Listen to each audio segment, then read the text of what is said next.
Okay, everybody, thank you for turning up tonight, and thank you to those members who turned up at the site visits yesterday. I know some of you can't make it due to work commitments and other time commitments, but I personally found it really helpful. And thank you to... Sorry. And thank you to the officers for setting those up yesterday as well. We've got a really long agenda today, unusually for Southern Area Planning Committee, and we've got some quite complex cases, and you all have seen there are loads of update sheets that have come round. So bear with me and bear with the officers, please, if you can. Apologies for absence. Thank you, Chair. We have apologies from Councillors Wild, McVeigh and Mills. Thank you. Any declarations of disclosable pecuniary interests or any other disclosable interests? No, thank you. Okay. Confirmation of the minutes of the previous meeting, which I'm sure you've all read. Could I have a proposer? Thank you, Councillor Gallagher. A seconder? Thank you, Councillor Rain. Okay, so Chair's announcements. I'm going to introduce the officers in attendance because we've got quite a group today. I've got Claire Bull, second from my left, who's the Development Manager for Householder Team. I've got Laura Sage, Planning Officer. Now, Laura is going to be presenting two of the applications tonight. She'll be presenting item 6, Hilby Farm, Welland Road, Upton, and item 8, Avenue House, Tiverton Road. And this is Laura's last meeting because she's actually leaving us, sadly. Anyway, well done on getting a new job, Laura. And then we have Anna Priestley-Clark, who's Principal Planning Officer, and Anna will be presenting item 7, Land at Holly Green, Upton on 7. And then we have Chris Lutz-Farley at the end there, Chris, who will be presenting the two TPO items, item 9, Tree Preservation Order 727, Worcester Road, Malvern, and item 10, Tree Preservation Order 728, Hayham, 21 Priory Road, Malvern. I've also got, to my right, I've got Rachel Cherrington Walker, who is our legal advisor, and I've got Alison Freeman, who is our Democratic Services Officer. So that's the team tonight. I was going to say the top table, but we're really not the top table, are we? And we've also got with us Stephen Hawley, who's Director of Furlands Transport Planning Limited, who's an independent transport advisor, and Stephen is advising Malvern Hills District Council on item 6, the Hilby Farm application. So he's been contracted by us to help with that. On Teams, we also have Richard Bourne. Richard, are you there? There somewhere. Anyway. Yes, I am here. Thank you, Richard. Richard is from Jacobs, and he's been advising Worcestershire Highways with regard to item 7, which is the Land at Holly Green application. So as you can tell, Richard's joining us by Teams. And can I welcome all the members of the public and parish council representatives who are here tonight, and particularly those who are going to stand up and speak. We will try and have a break, or at least some breaks at some point, just so people can move in and out. And if people need to go, obviously, we'll do that during the break rather than in between when people are speaking. Thank you. Members and public, you should all have had several update sheets. It was very confusing and we got one quite late. So you should have had an update sheet for item 6, Hilby Farm, an update sheet for item 8, Avenue House, and 2 update sheets, which was the second one came in quite late today, on Holly Green.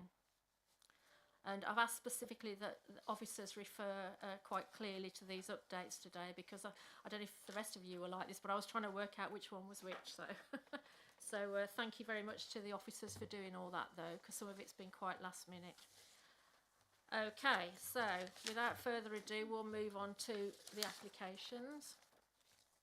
So item 6 is the application on Hilby Farm. And we had a site visit there yesterday at 1 o'clock, those of us who could make it, which was very helpful. And Laura is going to present this. So if I can turn to Laura. So the updates for this case is that a condition has been attached to restrict the number of mobile homes and touring caravans to 5. And whilst a personal condition is not considered essential by officers, the applicant has agreed to a personal condition if councillors do think it's appropriate. Please note that the personal condition wording has been changed to include children, grandparents and sister as part of the dependent family members and additional named family member. Item 6 refers to the creation of 4 additional pitches to include a static caravan, a touring caravan on each pitch, the erection of a stable block, siting of a shipping container and associated development located at the Hilby Farm on Welland Road in Upton-upon-Severn. The site is recommended for approval subject to the conditions within the committee report and update sheet. So there has been a number of applications at the site. In 1992, the site received planning permission for a private gypsy caravan for 1 family, and there are a number of conditions attached to the decision notice, which included a personal condition. In 1999, an application was submitted to change the use of an existing carpet store building to living accommodation. This was refused by the council, but consequently approved at appeal by the planning inspectorate. In 2018, an application was submitted to allow the siting of 3 additional gypsy and traveller pitches, so 5 in total. The application was withdrawn, and this was withdrawn due to more information needed regarding the gypsy traveller status and highway impacts. The last history at the site was an application made in 2020 to allow an additional 3 caravans. However, the application was refused due to the applicant being unable to provide the visibility displays and no suitable and safe walking routes for future occupiers.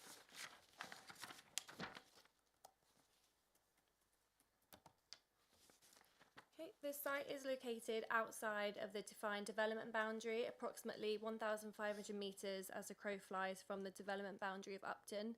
There are residential dwellings to the west and east of the site and fields to the north and south.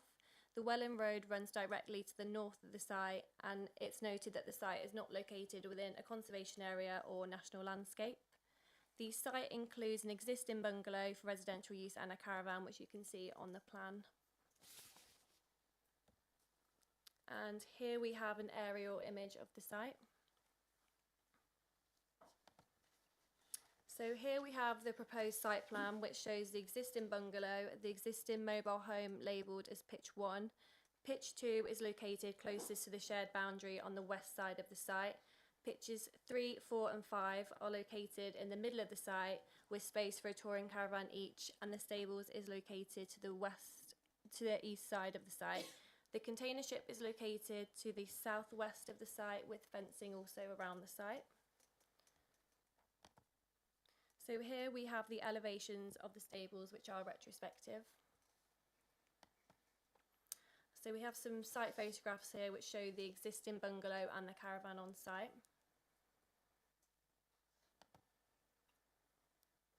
And here we have a photograph showing the proposed location of the caravans. So this would be the ones in the middle on the site plan. Here shows the stables, which, as I said, are retrospective. Here we are facing west towards the site, and you can also see the fencing.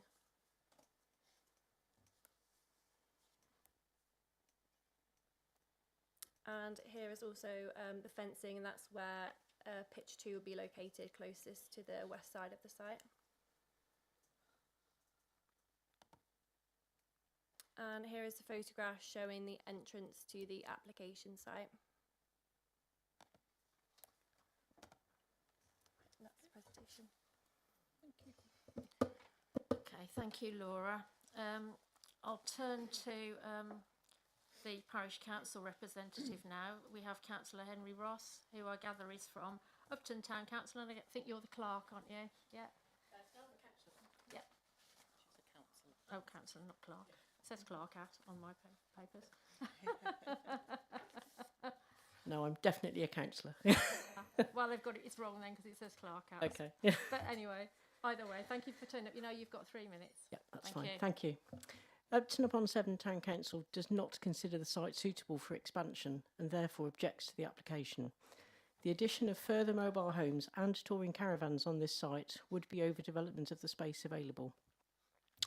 The Town Council notes the lack of communal facilities on this site, especially if it's intended to be for a diverse community of residents. I obviously have to note that there's been an additional personal condition that's been discussed since. So communal facilities can be an important resource, offering an opportunity for visits by health visitors, youth workers and education services, as well as being used by site residents. The Town Council's objections on the grounds of visibility display on the adjacent road are not addressed, even with the improvement to a visibility display proposed as conditioned by County Council Highways due to the volume and speed of traffic. There isn't a safe and suitable walking route for future occupiers of the site to be able to safely access the nearest bus stops, services and facilities. Walking on that road is a very scary experience, with traffic not slowing when pedestrians are walking along the side of the road. Upton upon Severn Town Council cannot support this application and recommends the application for refusal. Thank you. I do need to run away, I'm ever so sorry.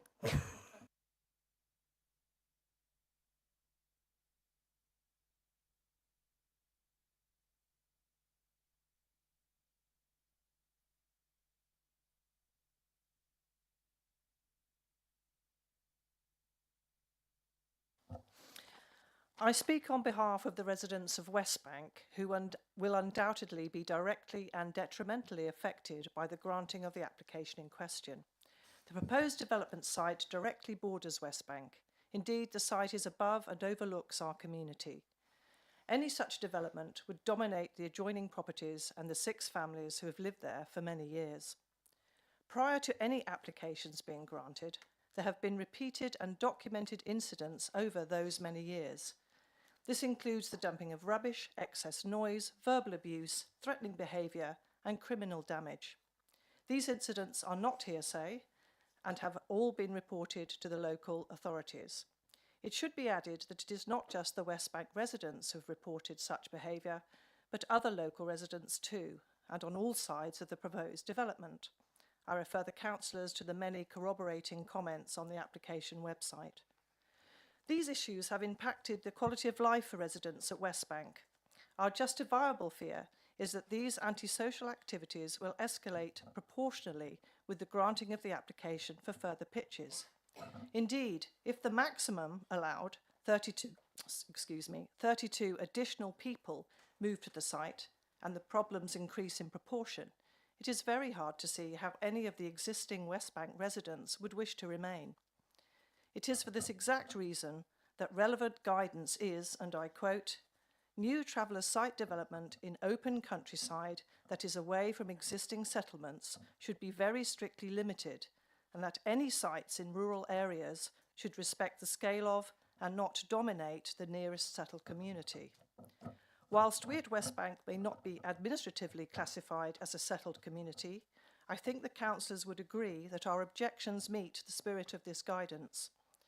We ask that any decision takes into account the interests of the neighbouring properties at Westbank, a community established for over 100 years, as well as those of the applicant, and recognise that we have a fundamental right to respect for our homes as specified by Article 8 of the Human Rights Act 1998.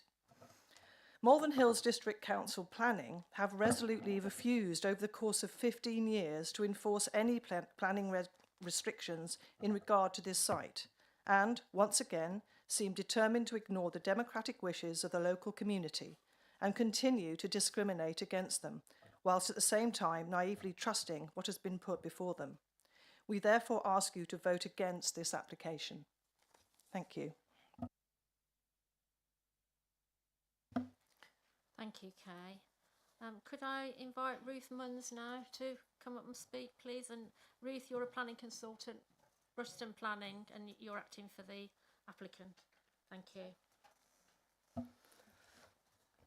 Good evening. I know that some members will know the site well, and all members will have familiarised themselves with the specifics of this case. I think it's prudent to revisit the main issues and to emphasise at the outset, as set out in the officer's report, that this proposal, which does represent an extension to an existing gypsy site, has been considered consistent with policy in the past, with the exceptions of highways. I'd like to first quickly address some of the more minor issues that have also been raised. Firstly, the site layout does meet design and site licensing standards. And secondly, there is no requirement in policy for pedestrian access to traveller sites, and that has been rescinded by highways as well. And regarding the stables, I think I'd quite like to quickly draw attention to the fact that given the cultural tradition of buying, selling and breeding horses within the traveller communities, stables are a common and often necessary ancillary feature on gypsy sites. And while some weight must be placed on intentional unauthorised development, I suggest that in this instance, this can be clearly outweighed by the immediate and unmet need for traveller sites in the area, to which I now turn. There is a current unmet need in Morven, to which significant weight must be attributed. Given the change in planning definition in December, which I'm sure you're all aware of, this need is only likely to increase in future assessments. Furthermore, the council is now unable to demonstrate a 5-year supply of pitches, and the changes in PPTS mean that not only does this weigh in favour of the proposal, but now the tilted balance as set out in paragraph 11D of MPPF is in play.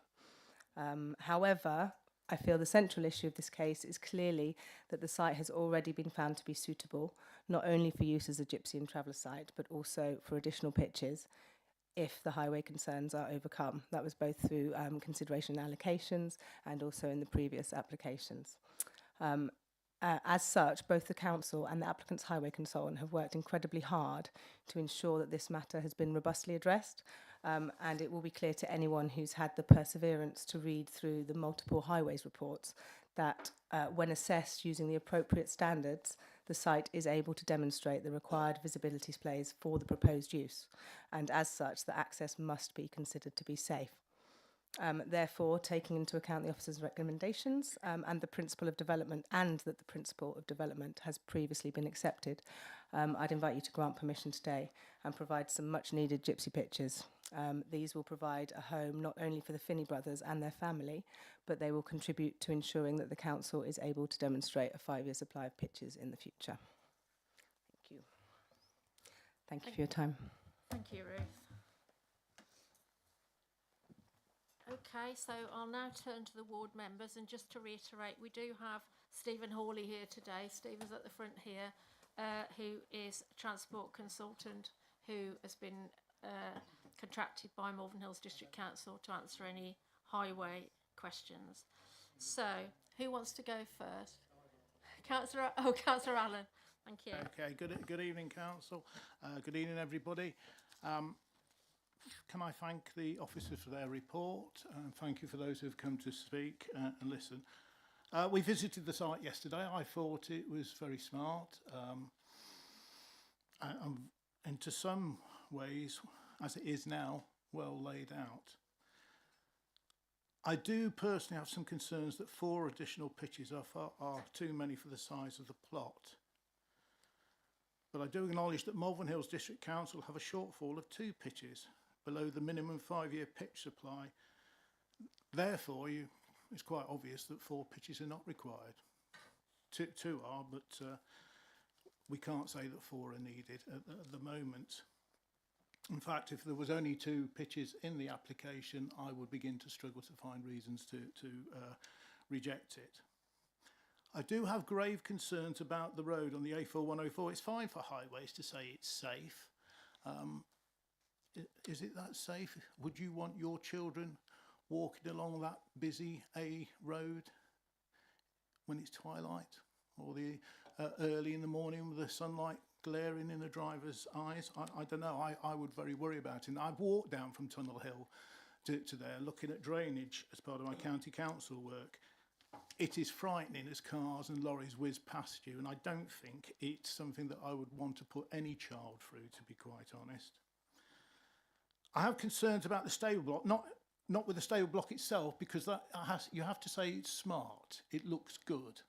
I don't have an issue with that. But what I have an issue with is if we have more pitches, I assume there's going to be more horses.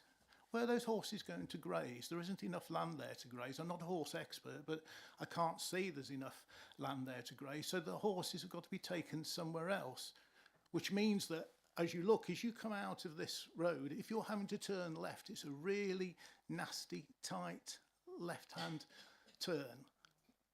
on an A road and a very busy road. And again, I don't think that's right. I don't think the access is good enough. I know Highways said it is, but just because they think it is, I think you have to use some common sense there. Can we bring up the this one showing the pitches? Do you have that?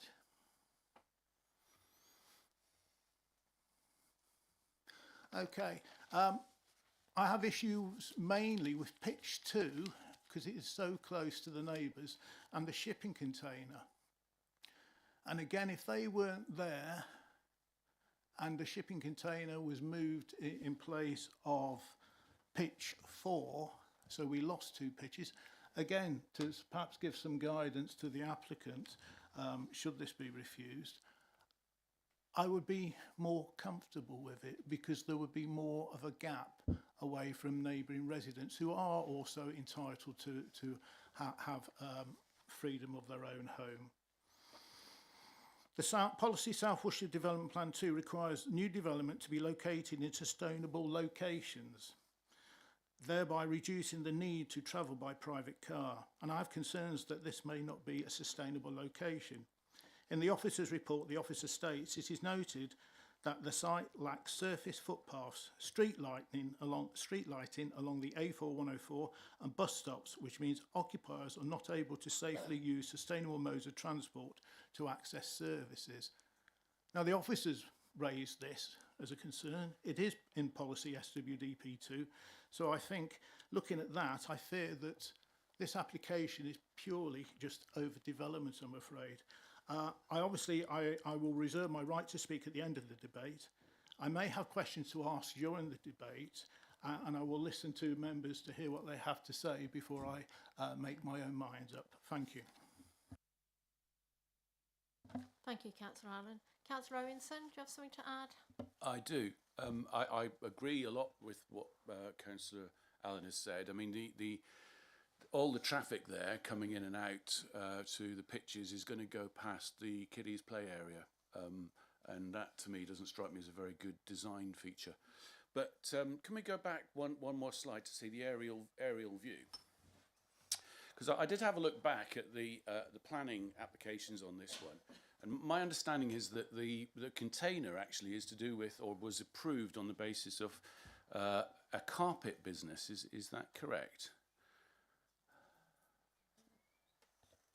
The shipping container. Shipping container. That's not got planning permission. It forms part of this scheme. Application. So the original planning permission allowed the applicant to run a carpet business and store carpet goods on the site. That's correct, isn't it?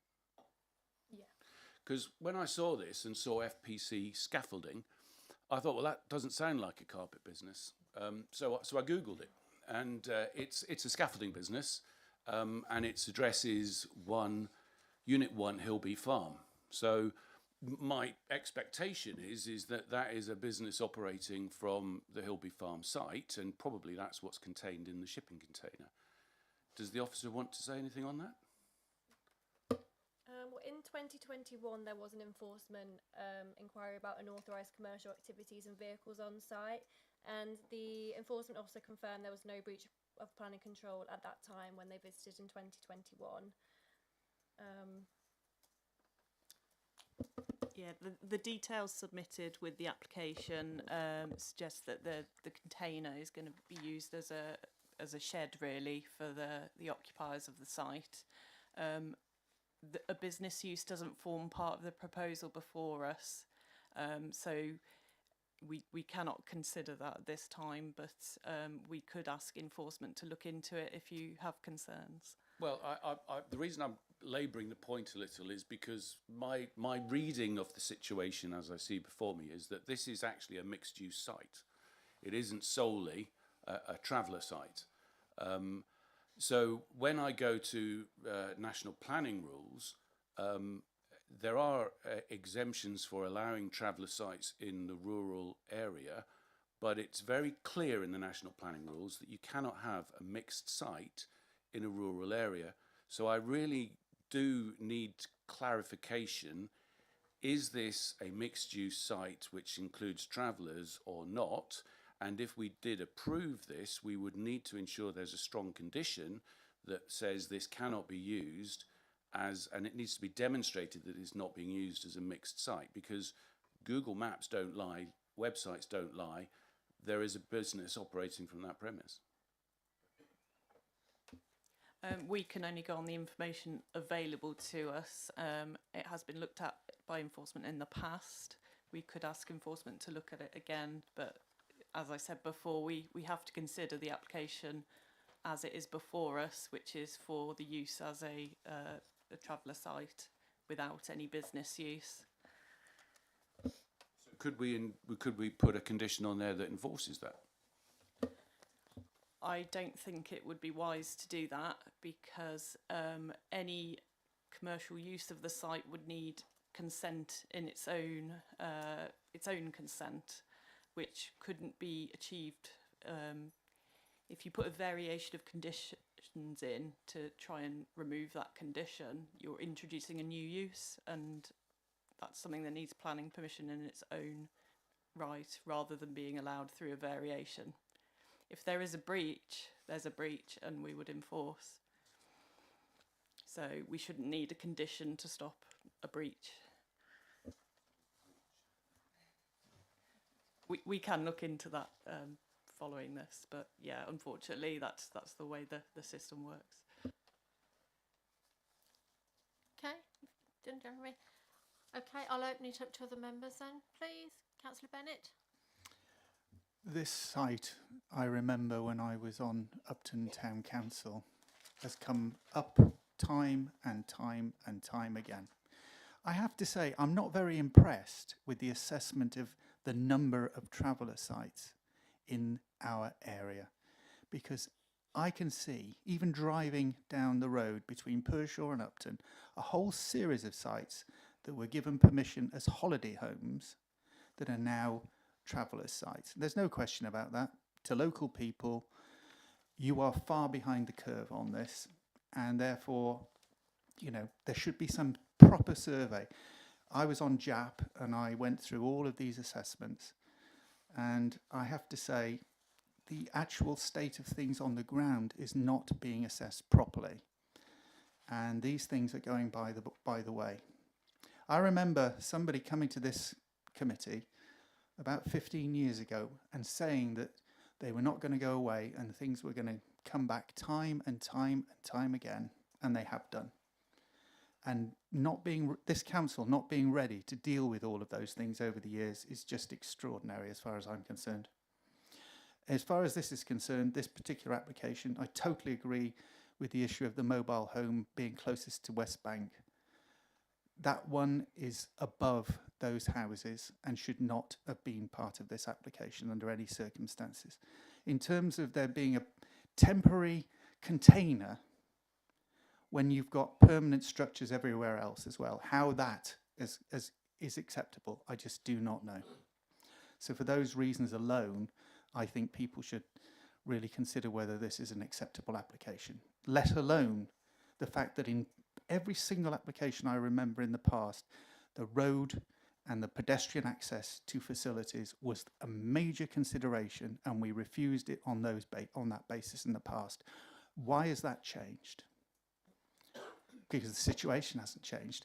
And an extra 32 people coming in and out of that deadly entrance is just completely unacceptable. Okay, before I go to, I've got Councillor Driscoll waiting to speak, but before I go to Stephen, would you like to comment on the transport issues, please? Through you, Chair. Obviously, I can't provide complete clarity on why the position has changed from historically.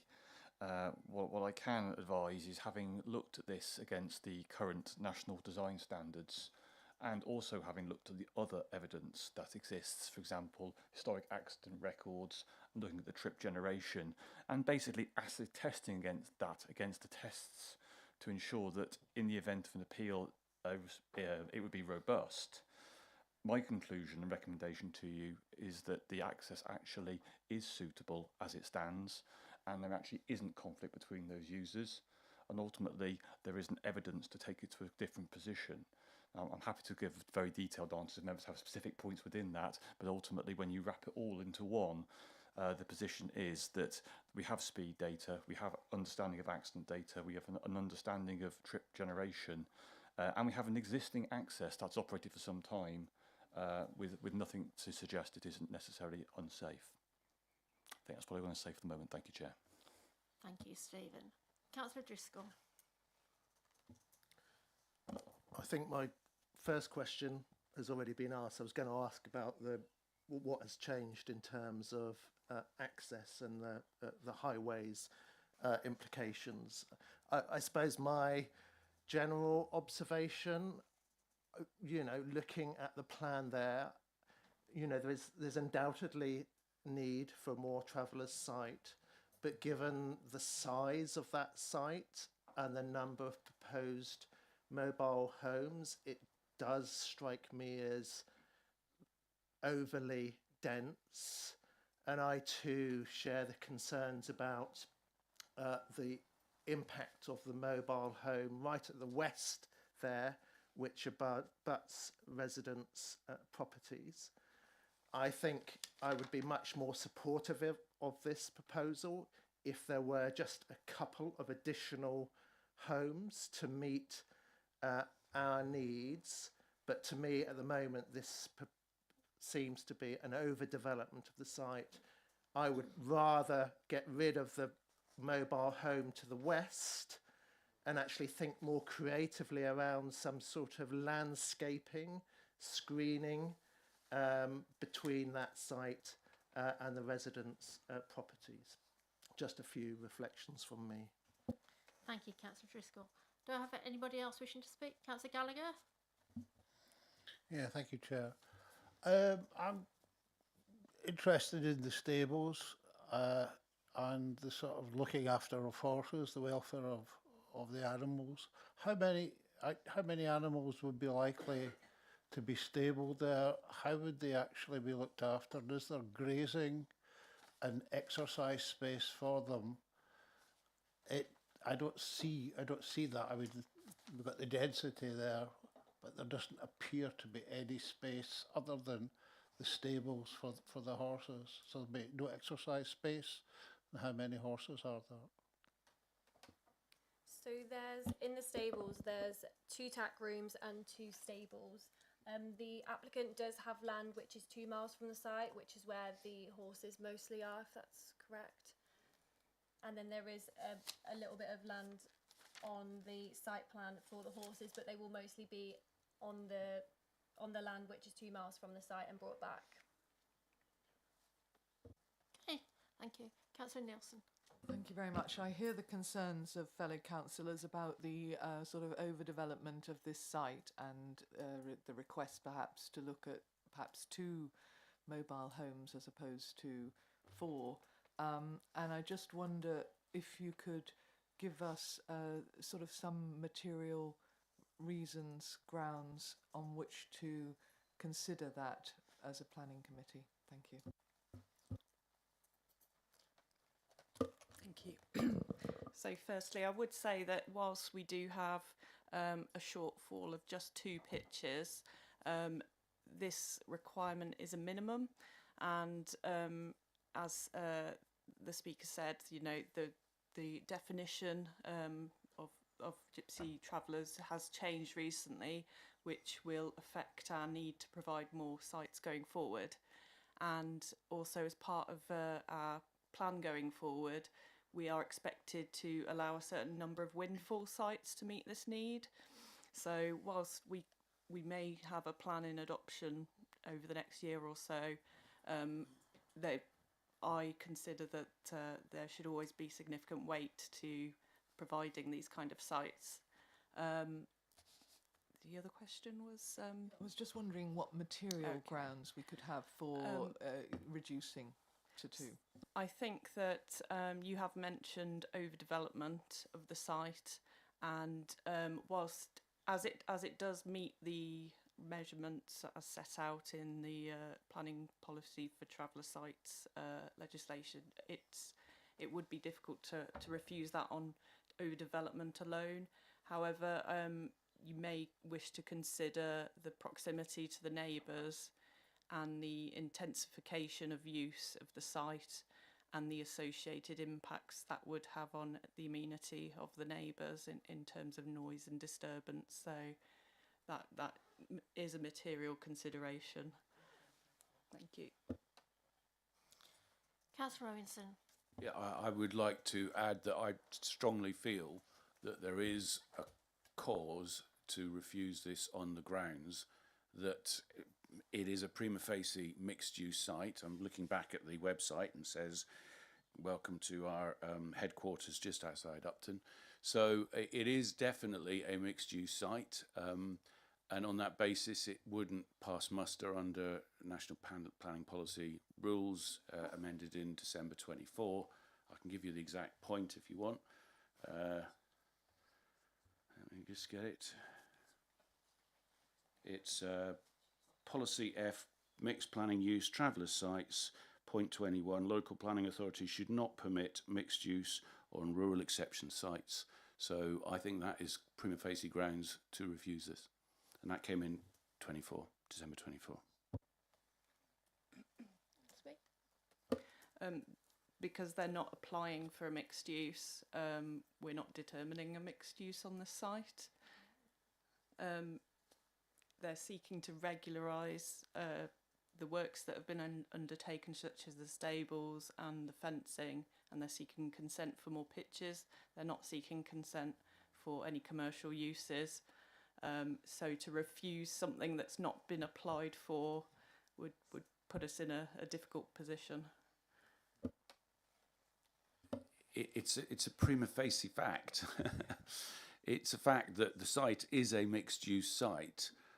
So I think we'd be insane not to make the point in the determination that the fact that there is a container there, to me, says that has an industrial use. Just with regard to the container, in December 2023, enforcement did note that it's similar to a garden shed for storage of tools, but they didn't think there was a breach. So that was in December 2023, and they didn't think a breach had occurred with the container. I think the more appropriate route would be through enforcement if you believe there is a mixed use going on, and you insert the serving of an enforcement notice if it got that far, or the applicant would be invited to apply for planning permission. Okay. Anybody else wishing to speak? Yeah, Councillor Victory. Thank you, Chair. I'd just like to point out the acute angle that one would have to approach the entrance to the farm. If one was coming from left to right with a static caravan or a mobile home on the back of whatever you're towing it with, that is going to take up the entire road. It's not planned for that sort of use. I don't want to object to the highway's opinion, but it strikes me that if there was another lane put in sort of halfway along that stretch of turf, then that would enable the vehicles to come and go much more safely. But that's a minor point, really. I also think that it's overdevelopment. There's a tremendous number of lights on the site, and that's bound to create light pollution. And it just seems like an overdevelopment. If it were for 3 sites and there was better access, I'd be very differently minded. Thank you very much. Thank you, Councillor Victory. I can't see any other hands up, so I'll go back to the ward members. Martin, you wanted to come back? Yes, thank you, Chair, and thank you to members for your words. I've listened very carefully to everything. I think I'll say to the applicant, my concern, and I hope you can hear the concern, is that there were not anti-travellers and we're not anti-gypsies But we have concerns here about an overdevelopment, especially with mobile home pitch 2 and the container in the location they are. And when you put those with everything else, I'm afraid to our mind, or certainly to my mind, it is overdevelopment. So on that basis, I propose the motion that we actually refuse the officer recommendation and don't grant approval. One of the reasons being policy South Worcestershire Development Plan 2, overdevelopment, the proximity to neighbours, especially again with this pitch 2, it's just simply too close, I fear, and we have to balance your rights and their rights and try and get to a compromise that works for everybody, which isn't easy in planning. If you stay tonight, you're going to hear quite a few arguments about some other sites, I think, especially when we get to the trees. And you know, you have a right to live in peace and they have a right to live in peace as well. So I'm sorry, on this occasion, I do propose that we refuse this application, and hopefully Councillor Owenson will add weight to this and back me in my motion. Thank you. Okay, so we have a proposal. I'm happy to second it. Yeah, absolutely. I'd like to add policy C, the National Planning Guide Policy C, sites in rural areas. So this is not the SWDP, this is the government policy, which basically says suitability of sites in rural areas or semi-rural settings. Local plannings need to ensure the scale of such site does not dominate the nearest settled community, and I think we've just heard from the nearest settled community that it certainly does. I'm gonna keep saying I really think we should have policy F in there as well. You know, I've gone back through the original planning applications. I can't see that there's been a change of use from the original park commercial use of that premise or the rug store, etc. So I think we should also include policy F and say it contravenes point 21 of policy F.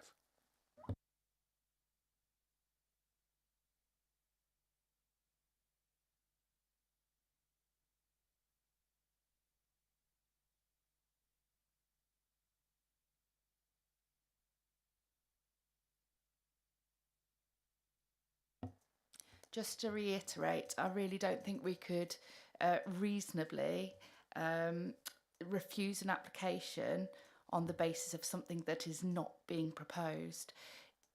It's opening ourselves up to potential costs and difficulties at appeal.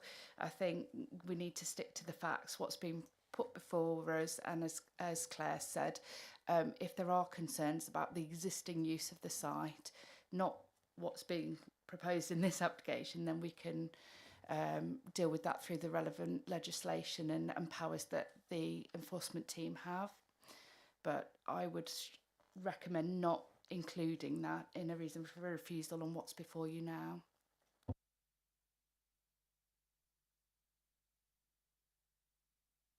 I'd still like to go with policy C. Yeah. Okay. So you're withdrawing that other point of policy F. Yeah. Okay, with policy C. Well, I've had a proposal and a seconder. Is it something that's relevant? Go on then. Yes, thank you, Chair, for indulging me. I just am conscious that we've got a proposal to refuse, but you had said that you know, if it was for 2 sites, you would be minded not to refuse. Is there no option to consider that? I have already asked prior to the start of the meeting, because if there had been, I would have proposed acceptance, but withdrawing with 2 of the mobile homes being not part of the plan application. But I'm told I'm not allowed to do that, I'm afraid. Okay. That is the situation, but I will just ask Claire if she'll clarify that for us. I think if it's going to relate to significant amendments, it probably needs to be a fresh application. I just wanted to clarify as well the refusal reason before the vote. We could also look to agree a refusal reason in consultation with the ward members following the meeting, based on what here with the final wording to be agreed.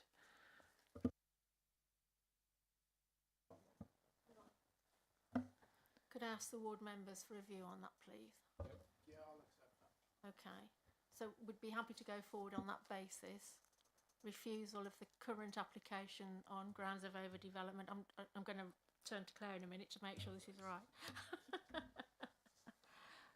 But giving delegated powers to officers in consultation with the 2 ward members. Yeah, for final wording. And South Worcestershire Development Plan 2. Yeah, okay, I'm sure officers have got that, but yeah. Claire, do you want to sum up? So I would suggest that the proposed intensification of use of the site and the positioning of the mobile homes in the site close to the private gardens of the neighbours, with the installation of the shipping container, would see an intensification activity and a level of development, an increase in noise and disturbance, which would result in an unacceptable impact in regards to residential amenity. And this would be contrary to, and I've noted down SWDP 17, which is the traveller policy, SWDP 21, which relates to amenity, SWDP 31, which relates to noise, and policy C of the PTTS, which relates to the suitability of sites in rural or semi-rural areas. Susie, is this relevant? Because I've already got think proposer and so. seconder, and we've got a way forward, I think. Okay, I would just put in a request that enforcement has a look at what goes on the site, please. I think officers have noted that already, so yeah, thank you for bringing it up though. So the motion is to refuse for the reasons set out by Claire just now. All those in favour of refusal, please raise your cards.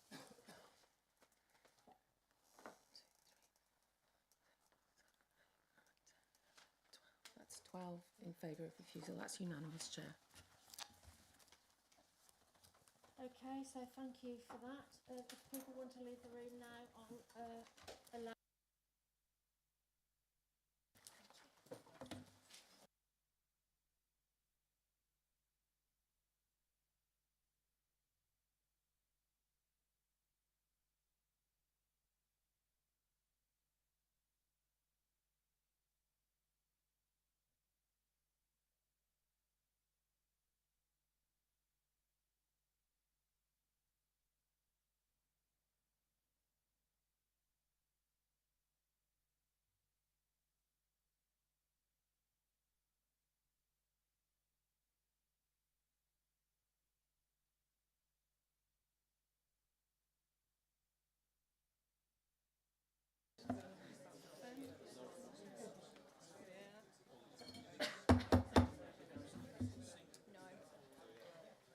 Do members want a quick adjournment, or should we carry on with... Go, go, go. Apart from Martin, who's just having... Thank you. I'll give him a minute. I can't start without you, because you've got to hear the presentation.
Okay, everyone, we'll resume.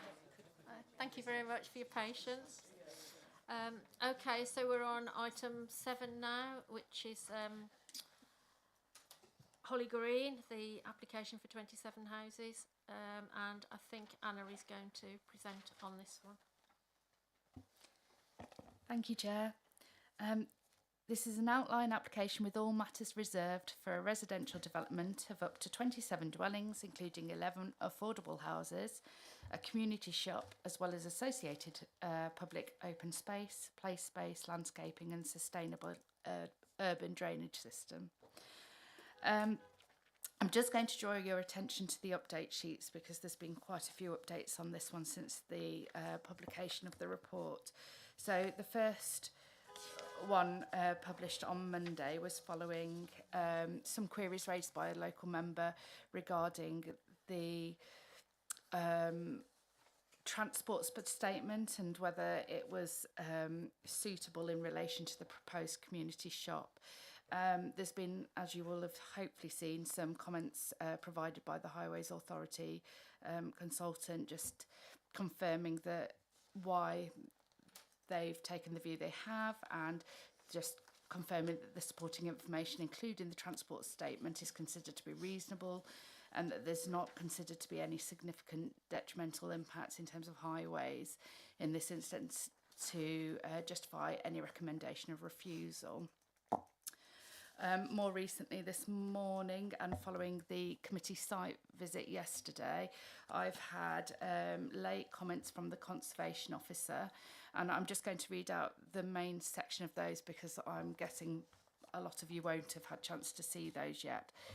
So just skipping ahead past her description of the site, she's written, whilst Holly Green would previously have had open fields and orchards surrounding the farmstead, it is increasingly hemmed in by new housing, a dark leyland hedge of considerable height, which severs the farm from its former land, plus the large agricultural sheds upon the application site. The application indicative scheme would, of course, not cause direct harm to the heritage assets, but it may impact on the setting of them. Holly Green Farm has already lost some of its agricultural setting to housing, and that has a significant hedge that blocks out views to the east over the current fields. Given the starting point that potential harm may be caused by the proposed scheme is considered to be less than might otherwise be the case. It is considered that the setting of Holly Green Farm would be adversely affected by the proposed up to 27 houses proposed. This harm is considered to be less than substantial at the lower end of the scale, partly because this is an outline scheme which can be improved at the reserve matters stage.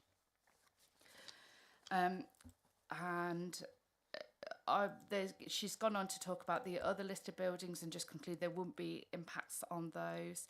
And my officer response to her comments is that basically this is in line of what both my report says and the applicant's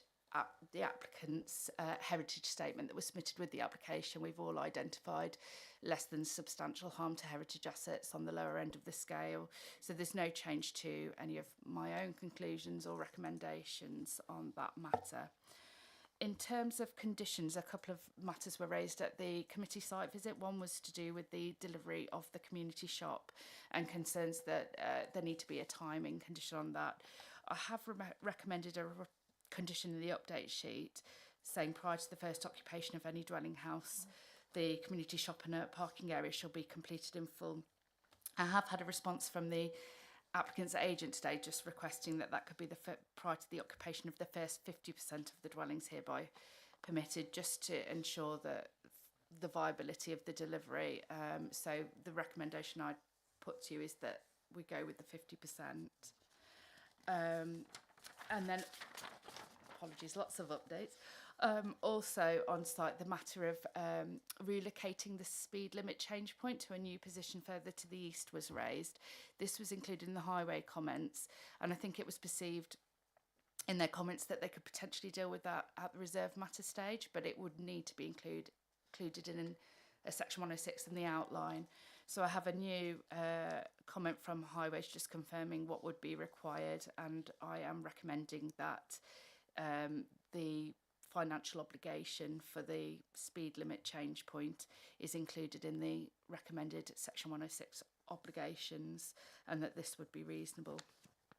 Right, I'll move on to my actual presentation. Could I have the next slide, please? So the site's in the location of Holly Green. The site location plan is the only plan for formal consideration at this stage, as it's an outline application with all matters reserved, so it's simply the principle of development that's for consideration. The site incorporates a number of modern farm buildings and open land adjacent to the existing Furrow Close development and extending towards the A4104. Holly Green's a Category 3 village in the South Worcestershire Development Plan. The site lies outside of the development boundary and so is within the open countryside. The eastern arm of the site, which, as the red line extends, you can see up towards the roundabout. That's been included just in case anybody was concerned about that for biodiversity net gain. So it's not to do with access or anything of that ilk. It's simply for additional planting to meet the biodiversity net gain requirements. Next one, please. From the aerial photograph, you can see that to the north and the east is open countryside or agricultural land, and to the south and west are residential properties. There is a site to the south extending off Furrow Close, which has recently been granted planning permission as appeal for residential development, which I have referred to in my report. And that you may just be able to see is the field that Claire is pointing out helpfully on the screen. Whilst the application is an outline with all matters reserved, an indicative master plan has been provided to show how the development could be brought forward at the reserve matter stage. On the illustrative plan, you can see that it's suggested that dwellings could be situated off a spine road wrapping around the site internally in a U shape, with access to the east side of the A4104 and a main area of green space beyond this. The community shop is shown to the northeast corner of the site at the point of access into it, and there's a few opportunities for pedestrian links into the surrounding areas dotted around. I'd just say that obviously it is an outline with all matters reserved, and bearing in mind the comments we've had from Conservation Officer and a few points in my report, we probably would see something slightly different to this anyway, particularly in terms of green space arrangements and things, because we'd be looking to buffer more towards the listed buildings. However, that gives you an idea of what 27 houses might look like within that space. They've also provided an illustrative plan for potential access arrangements and included vehicle and pedestrian visibility displays, which would be based on the access provided in this petition. And I've also in my presentation included a context map just to show potential constraints in the area. So unhelpfully, heritage assets are also in yellow, but the smaller yellow blocks to the east are the nearest heritage assets, which is listed buildings Holly Green Farm and Sunnyside Cottage. You can see in blue the areas of flood risk. The nearest public right-of-way is the dashed red line up in the north-east corner. Housing allocation sites in the adopted SWDP are the areas blocked in brown. And you can see there's no landscape designation or wildlife protection area on or near to the site. Turning to the photographs, we have an obscure view into the site looking from the northwest corner in a southeasterly direction towards the first of the agricultural buildings. And then the bottom one is looking westward along the road with the curtilage building of the heritage assets in view on the left. This is a view of the site taken from the opposite side of the road, looking from north to south, looking at the cluster of the agricultural buildings. And then this is just looking across the eastern part of the site in a slightly southeasterly direction over the field. And this position is at the point of the speed limit change as it currently stands, looking in an easterly direction along the road to Upton. The officer recommendation on this application is for approval, primarily due to the benefit of the dwellings in the context of a housing supply and affordable housing shortfall, as well as the benefits of a shop in an area that currently does not benefit from this facility. Only less than substantial harm on the lower end has been identified in relation to heritage assets, and this harm can be further managed with a sensitive approach at the reserve matter stage. Similarly, the Tree and Landscapeology officer has objected to the proposed development due to the impact that the change would have on the key landscape characteristics of the area and the character of the village approach, resulting in a more suburban feel as opposed to the current more sporadic rural edge of the village.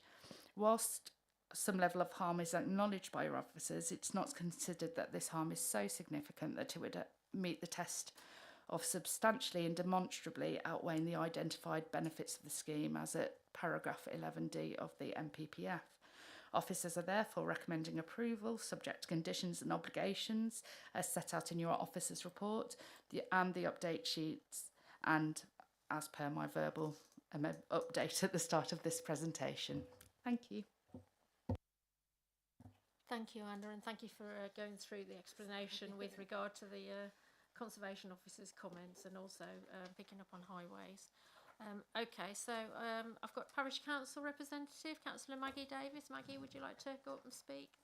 And as you know, you've got 3 minutes. Yeah, it's almost 3 minutes up, but I just say that nobody emailed me the updates, so I may cover things in here that are covered on your updates. Okay. Thank you.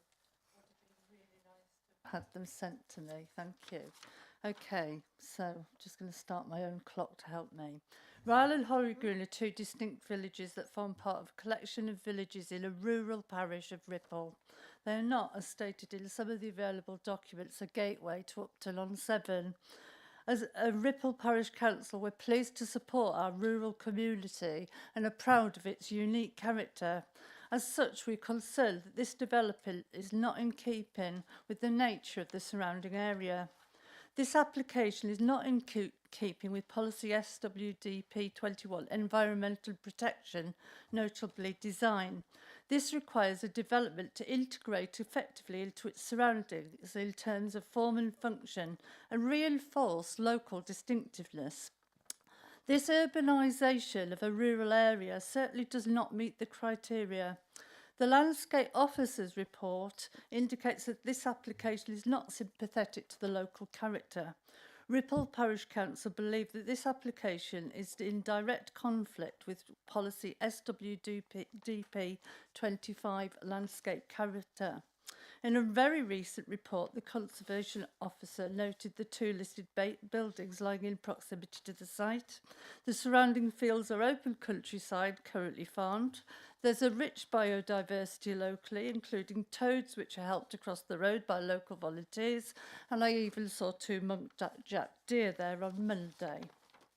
Aspects of the infrastructure are challenging. It's impossible to find a dentist, for example. Moving on to the proposed shop.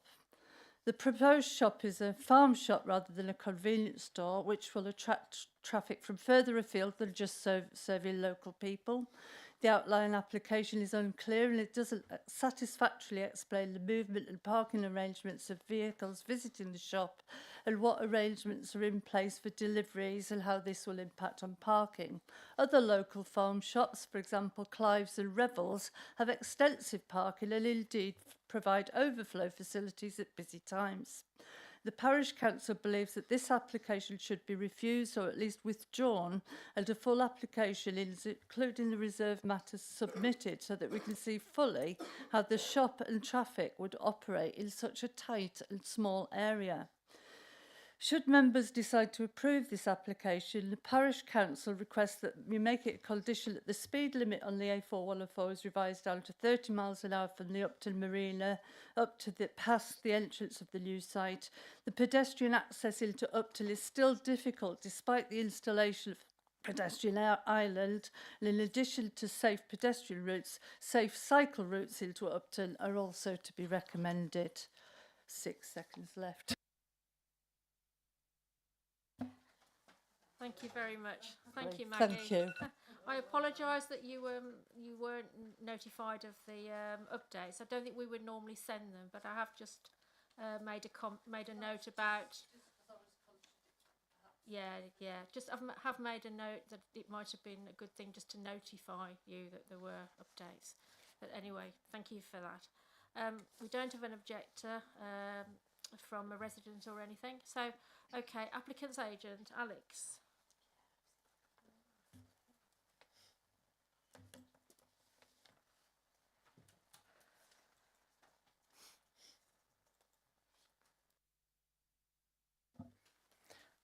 Hello, my name's Alex Dalton. I've been working with officers on the proposals before you since the application was submitted last year. This proposal is for 27 homes and a shop, and it's evolved in response to consultation and feedback along the way. The existing and the emerging local plan both set out that Holly Green has a role in meeting the needs of Upton-on-Severn, which cannot expand due to the floodplain which surrounds it. The application was submitted following a consultation held in Upton, after which the plans were amended in response to locals' comments. These focused on the shop and its parking, which is reduced to a single-storey barn-like structure with more space for parking behind. Over time, development has been approved in the village, but no new buildings for community or retail use have so far been delivered. Given its location, this proposal provides the opportunity to ensure that the new homes are supported by new facilities, accessible to both new and existing residents. A previous scheme by Land and Partners has successfully delivered a small shop as part of a development of only 10 homes in a Buckinghamshire village, and is now a valued local hub since opening in 2022. We've discussed a condition with the officers which would secure delivery and agreeable to this in principle. The site is adjacent to land at Furrow Close, the subject of a recent appeal. Whilst that site was recommended by officers and allowed by the Inspectorate, our proposals have aimed to respond to the Planning Committee's concerns on that adjacent scheme. Those related to detailed design, safeguarding of the countryside, housing mix, access to local services, and loss of agricultural land. So in comparison to that scheme, this application is on land which is partly a farmyard rather than an entirely open field. And although it is in outline, the design of the development has been carefully considered to reflect the local vernacular. The proposed housing mix is policy compliant and will be agreed at the detailed stage. And the officers and inspectorate's view is that this is a sustainable location with access to Upton's facilities. Since that decision, the land supply situation has only become more acute, and this modest development will be able to contribute quickly to closing that shortfall compared to larger allocations which take much longer to deliver.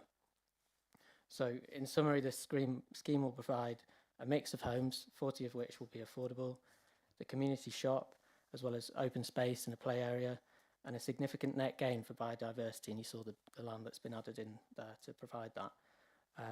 We've worked with the planning officer and the various consultees to reach this positive recommendation, and approval of this application will secure the delivery of up to 27 much needed homes, including 11 affordable, and create a positive framework for a detailed reserve matters application to move forward. Thank you. Thank you, Alex.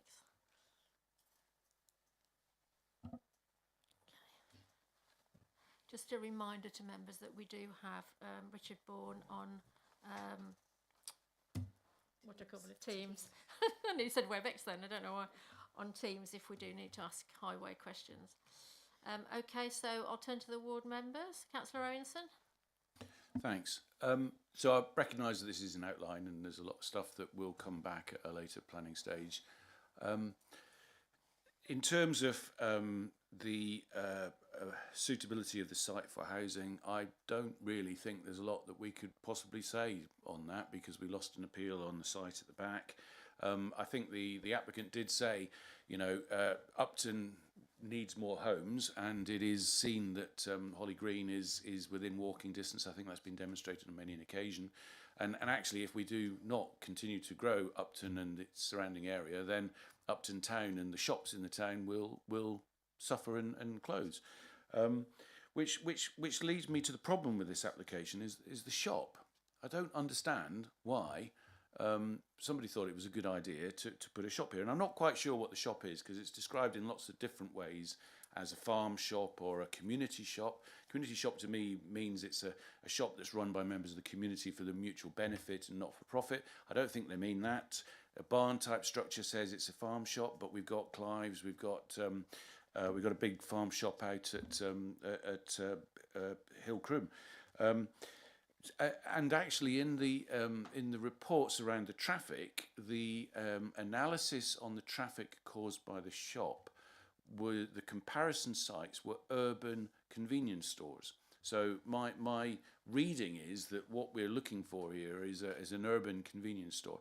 Now that to me is unusual because rural shops are closing all over the place. So why are we putting in a rural shop? But for me, the real issue, and the highways guy might want to comment, is there's a big difference between an urban rural shop, and the ones in the applicant's own evidence were all in towns, in urban areas of towns with houses all around it, where it is logical to walk to the shop, whereas this shop is on the edge of the community. And I don't know if we can put the site plan back up. But the crazy thing about this is that the people who are going to come to this shop, that's fine there, are going to walk along the Ryle Road, and as we saw in the photographs, they can't actually walk up the same side of the road as the shop. They have to cross the road at Ryle Road, they then have to cross Royal Court Lane, and then they have to recross back to get into the site on pedestrian or on foot. So, to be honest, I don't want kids doing that, to run up to the local convenience store to buy their sweets. And I suspect that what you're going to have is more cars going there. Even people in Ryle will drive to the community shop because the effort of crossing the 4104, particularly during the summer season, is going to be probably too arduous for them. So I don't think that the traffic information is correct. I think the traffic information is saying, yes, if it's 25 houses or 27 houses, people go off to work in the morning, they come back in the evening, and there's a limited set of traction and traffic there. With a shop that people are driving to, that's going to be a lot more traffic. And we've only just built a roundabout at the top of that road to relieve the traffic there. We know what that road is like, you know, from April to August, with people coming in and out of Upton. So with all these cars now going and trying to turn right to get into this community shop, I'm really struggling to see this benefit that the shop adds over the benefit of the houses. If this was an application for 25 houses or 27 houses, I'd be saying, yeah, but why have we got an application with the shop? So I'd like some feedback from the highways officer around the traffic consideration. Am I correct in thinking the traffic analysis is incorrect? And I would like some input from the officer as to why they think the shop is a benefit. Thank you, Councillor Robinson. I'll ask Richard. Richard, can you hear? Yeah. Are you okay Yeah. to answer Councillor Robinson's questions about the transport assessment? Thank you. Yeah, I will try my best. Yes, the applicant has proposed what they're calling a community shop, which is supposed to be different from what we would term as a convenience store. The traffic generation that's been used in the transport statement is comes from the TRICS database, which is an industry standard national database of thousands of developments that have been built and their trip generations surveyed. Within the TRICS database, there currently is not a category for community shops as such. So what the applicants consultants have done have used urban convenience store to kind of estimate what the traffic generation might be. Now, yes, that is they're not the same urban to rural, but I would suggest actually that the figures that they're coming up with are actually probably going to be potentially even more robust than maybe a small community shop might be. And I say that because, yes, an urban convenience store gets a lot of footfall, people walking in, cycling in, but actually, because of the built-up environment, they do tend to actually generate quite a lot of traffic by car. And we can see that from the volume of traffic that they're talking about for both the AM and PM peak periods. So I'm comfortable that the level of traffic that they're talking about is reasonable. In fact, I might even be prepared to accept that it might actually be on the generous side. I'm aware of where I live of a number of small village community shops and small barn-like shops like that. And from experience of those, the AM and PM peak periods are quite often pretty quiet, and it tends to be kind of during the day. Some of these community shops aren't even open early in the morning. I would also say that the community shops, you can say, will benefit the local area and the 27 houses by providing facilities that they can walk to. A lot of the traffic, vehicular traffic that might stop in at the shop is going to be bypass. I think there won't be that many new trips generated by it. It'll be people already on the network who might see the community shop and look to stop in it. So at this time, I'm comfortable with the level of traffic. I think it's going to be spread throughout the day. There is parking to the rear, so the recommendation was that it was acceptable. Thank you, Richard. Councillor Owenson had a second point as well, I think. Yeah, you all right, Anna? Thank you, Chair. Just to answer one of the queries, you were saying you weren't about what is a community shop. So I'll just clarify that quickly. It's under an F2 use class in the use classes order, and the full description is a shop mostly selling essential goods, including food, to visiting members of the public in circumstances where the shop's premises cover an area not more than 280 square metres, and where there is no other such facility within a 1,000 metre radius of the shop's location.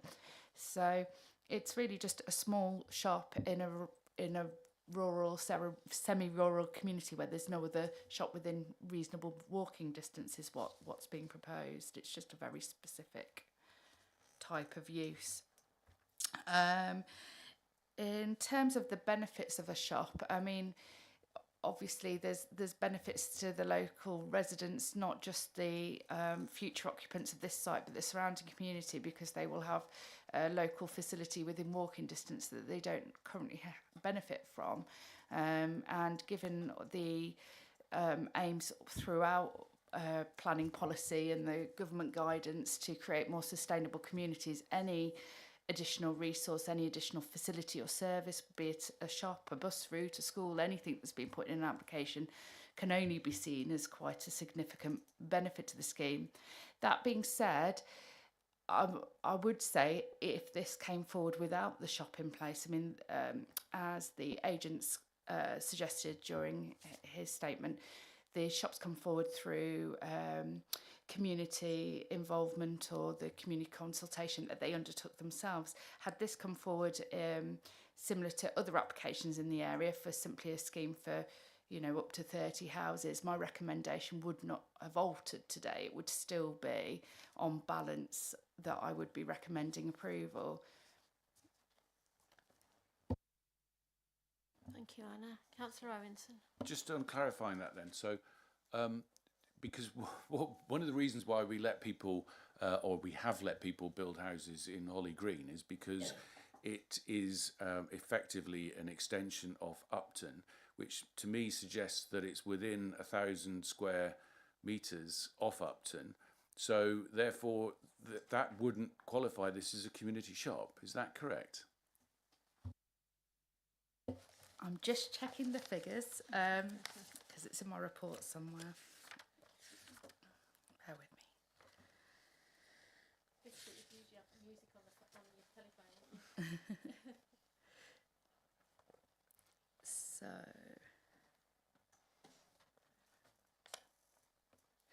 So, for those of you who are aware of the previous appeal on the site to the south, I think it was we tried to argue in that case that that a distance of up to 800 metres would be the maximum we would consider to a service or a facility in normal circumstances.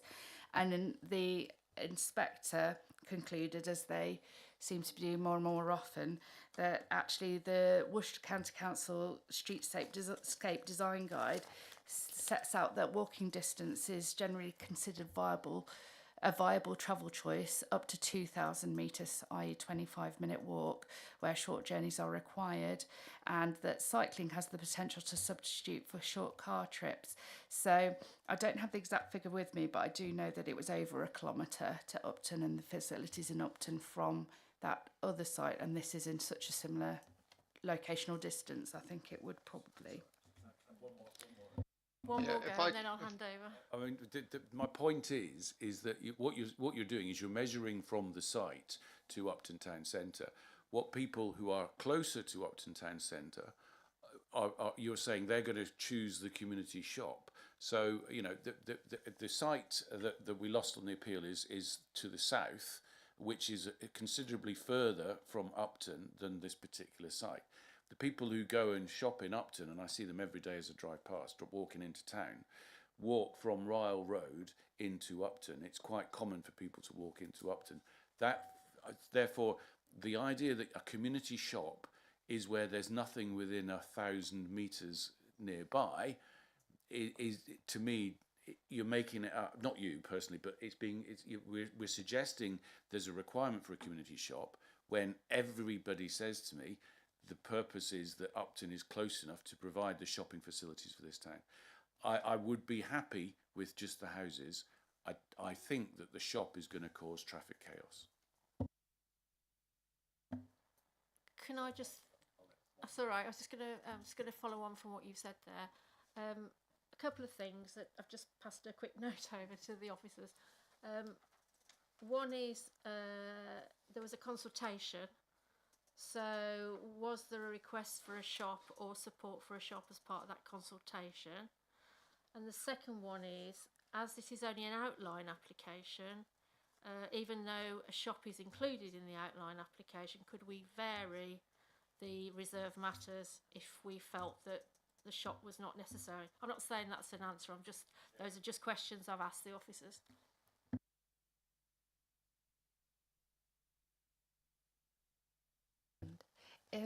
In terms of the community shop and where it's come from, I can only go with the information that's been given us by the agent tonight and previously, that has resulted from a community consultation, but it hasn't, as far as I am aware, come through planning officer pre-application advice, no. So it's not something that, like I say, it's not something that's required. It certainly is a benefit to the local community, but it's not a requirement. Highways are have got no concerns with regard to the potential highways implications or highway safety implications or parking provision for this part of the scheme.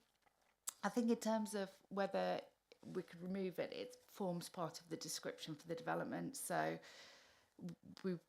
they would have to come in with a new application to remove the shop from what is proposed. We need to consider it, that it will come forward with the shop. Okay, thank you. So that's clarified that. Councillor Allen, I nearly said Jeremy again then.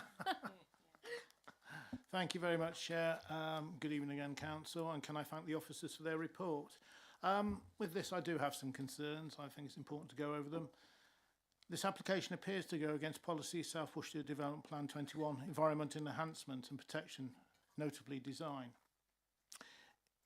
insofar as it requires a development to integrate effectively with its surroundings in terms of form and function and reinforce local distinctiveness. Would this application be sympathetic to local character? Possibly not if you read the Tree and Landscapers Officer report. Now, fortunately, he's here tonight, and I'd be interested if he could expand on that when I've finished. The proposal could also be likely to cause substantial harm to the character and appearance of the local area. Therefore, it might also be said to be in conflict with policy SWDP 25, landscape character. I note that the land is outside the settlement boundary. It's in open countryside. Yes, there's farm fields, but you often farm buildings. You often see those in open countryside. You don't see even more houses. The land is not allocated in the South Worcestershire Development Plan or the DPR, which does now have some limited weight. I also note that policy SWDP2 states safeguard and, wherever possibly, enhance open countryside. I'm struggling to see how that's the case here. I also note the very late comments, and I think it's pretty disgusting we got them so late, from the Conservation Officer, that there is some indication of harm. And the fact the Conservation Officer isn't here tonight to be able to explain that to us, I really think is disgraceful. I note that the Tree and Landscapes Officer's report dated the 11th/11/2024 states he does not support the principle of the development on this site. And again, I'd ask him to expand on that if he would. He said due to the levels of harm to the heritage settings of the listed buildings to the west, also harm to the landscape character, and it does not fall within the development boundary, which I think is important. Moving on to the shop, this could mean the existing categorisation of level 3 of the settlement could be changed to deterrent. So it could be changed to another level. We don't know. We're guessing at the moment. I feel it is very important to understand how vehicles, including HGVs, will utilise the space. And I'm told this is meant to be in reserved matters, but we have a transport plan. So why have a transport plan and then not be able to talk about it? It seems a bit strange to me. Currently, we don't really know how successful the shop is going to be and what the level of traffic is going to be. But I wonder if Highways have considered what's going to happen when the festivals are on. What's going to happen when Malvern shows are on? Because I'll tell you what will happen, because what happens is the A4104 gets jam-packed for 5 or 6 hours. They won't be able to get into the car park of the shop. You're going to have these extremely large motorhomes, and some of them are absolutely battle buses. They're going to park all over the A4104 and then march across the road, across the verge to get to the shop. It's the first shop you come to when you come off the M5, M50. And I'd like to hear the Transport Office Highways has actually considered this. I noticed the conditions that we had, as I say, late this afternoon, and I have a little bit of concern with those. That, number one, you said, prior to the first occupation of any dwelling hereby permitted, the community shop and associated parking area should be completed in full. And now you've changed this to 50%. Well, I'm not happy with that because we know what's going to happen in that case. They'll get to 50% and they'll just keep going. And by the time enforcement decide to wake up and do anything about it, they'll have built up, the shop won't be open, and jobs are good. And so I propose this is changed that they cannot allow anybody to occupy any dwellings until the shop is completed and trading. The 30-mile-an-hour speed limit needs to be extended from the marina to the eastern side of the new entrance on the A4104. Now, at the moment, that is a possible. It's not a firm fix in your wording, because you state about if it's not required, giving the money back. Well, I'm not particularly happy with that, because it leaves it in doubt that Highways might say, oh, actually, we don't want to change it. It's not needed. You can have your £4.5 grand back or whatever it is. I think that we need to, if we're going to approve this today, we need to say categorically, you will move that speed limit to east of this new entrance. The people in Holly Green and Ryle have been calling for this speed limit for a very long time, and we need to give them protection if we are going to go ahead with this application. And then finally, a new safe crossing needs to be constructed. Now, I noticed on one of the plans that you are looking at a refuge island, aren't you? Yes, okay. But again, if we leave it, as has happened in Kemsley when they built all those houses out, it took about 5 years before they bothered to actually put in the pedestrian refuge island. So I propose again that we make a condition that the crossing needs to be completed before any proper dwelling is occupied. I reserve the right to speak at the end of the debate, and I may have questions during the debate. Thank you, Chair. Thank you, Councillor Allen. Unless officers want to come back at this point. Do you want to, Anna, or are we going to wait? No? Okay. I'll open it up to wider member debate, please. Oh, beg your pardon. Okay. Chris, did you want to answer the landscape points? I think most of the things I would want to cover are in the comments that I made on the planning application, but it's about the transition from the it marks a transition point between the countryside and built development, and because of the agricultural buildings, because the sort of the looseness of the site, because of the associated agricultural land, excuse me, and allowing houses on the site would obviously mean that would be lost.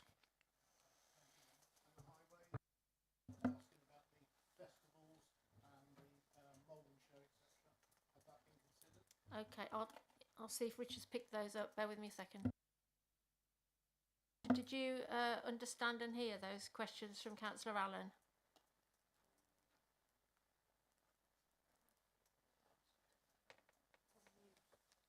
Oh, you're on mute. You're on mute. My apologies. Still don't learn after all this time. I did hear those comments. Firstly, I'd just like to make a comment about the walking distance, just to clarify a point. I think from the site to the bridge into Upton is actually about 1.2 kilometres. In terms of walking, yes, Anna mentioned the 2 kilometres. That is the kind of industry standard maximum walking distance. In terms of walking to local facilities like a convenience shop, the preference is actually 800 metres. From a highways point of view, we would support a community shop that kind of served Ryle, because it gives people the opportunity just to walk up to that local facility.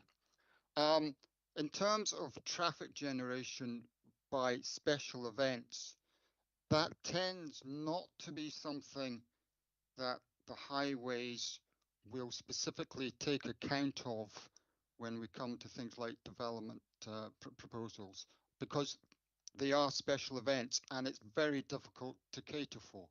Yes, when shows go on, traffic on the roads become extremely congested, but those tend to be the exception rather than what will be the normal travel pattern on the day-to-day. The speed limit one. In terms of the speed limit, the one speed limit that I had been considering was the one which is outside the site, which is the 40 to 50, and moving that slightly eastwards, so it's to the east of the access. The proposal for extending the 30 all the way out to that site is not something that can be supported at this time to be associated with the development. And I say that because moving speed limits does not always result in the speed limit vehicles actually adhering to it. It quite often requires other measures to encourage that speed. I'm aware that there is a proposal for it to be moved, and that's still ongoing and being considered by the Highway Authority. The issue with moving speeds is quite often the enforcement, and quite often the police will sometimes object to a speed limit because they do not have the resources to actually enforce that, and will require some sort of physical measure to try and encourage speed limit. So whilst I'm I'm comfortable for the 40/50 to be moved, and that seems sensible. Although it's not essential for the development because the access design that they've shown complies with where the speed limit is at the moment. It's to be encouraged and would be discussed as part of the highway improvements that they're proposing. In terms of the pedestrian crossing facility across the main road, they have submitted a drawing that shows an uncontrolled one. The comment within the highways report is that that is welcome, but we would also seek the applicant to investigate if a control crossing is required, instead giving the speed of traffic and the volume of traffic that uses that road, and they would need to come back and convince us that that wasn't necessary, and that uncontrolled crossing would be sufficient. Thank you, Richard. Councillor Allen. Yes, thank you. Can I come back on that? You seem to have swapped it around. One minute there isn't a speed issue, and the next minute you're saying there has to be a controlled crossing because there is a speed issue. So I as we slowly continue to extend this small village, I wonder what point do we actually get to when we say it's big enough that we have to put in a 30-mile-an-hour speed limit on there. We certainly put it in at the marina on the same A4104. So I would argue quite strongly that if we approve this, that we do need, and we can, because Highways advise, we, the councillors, get to decide tonight. And if we decide we want that 30-mile-an-hour speed limit to go to the east of the entrance, so it's near to the roundabout, I think it would go some way towards mitigating the risk to residents and their children. Thank you. Thank you. I've asked Anna to come back on this point. Just in terms of the speed limit, obviously we've got the recommendation from Highways. We can put that obligation into the Section 106, but it is a financial obligation for them to pay towards the Highways Authority for that to be carried out. So we can't necessarily, for example, condition it that something should happen. It's an off-site contribution-based matter. So ultimately it's going to be down to the Highways Authority. A third party, as Claire's just pointed to me.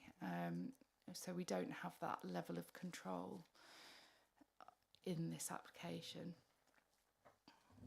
Thank you. Okay, I'm going to move on to other members now. Councillor Bennett.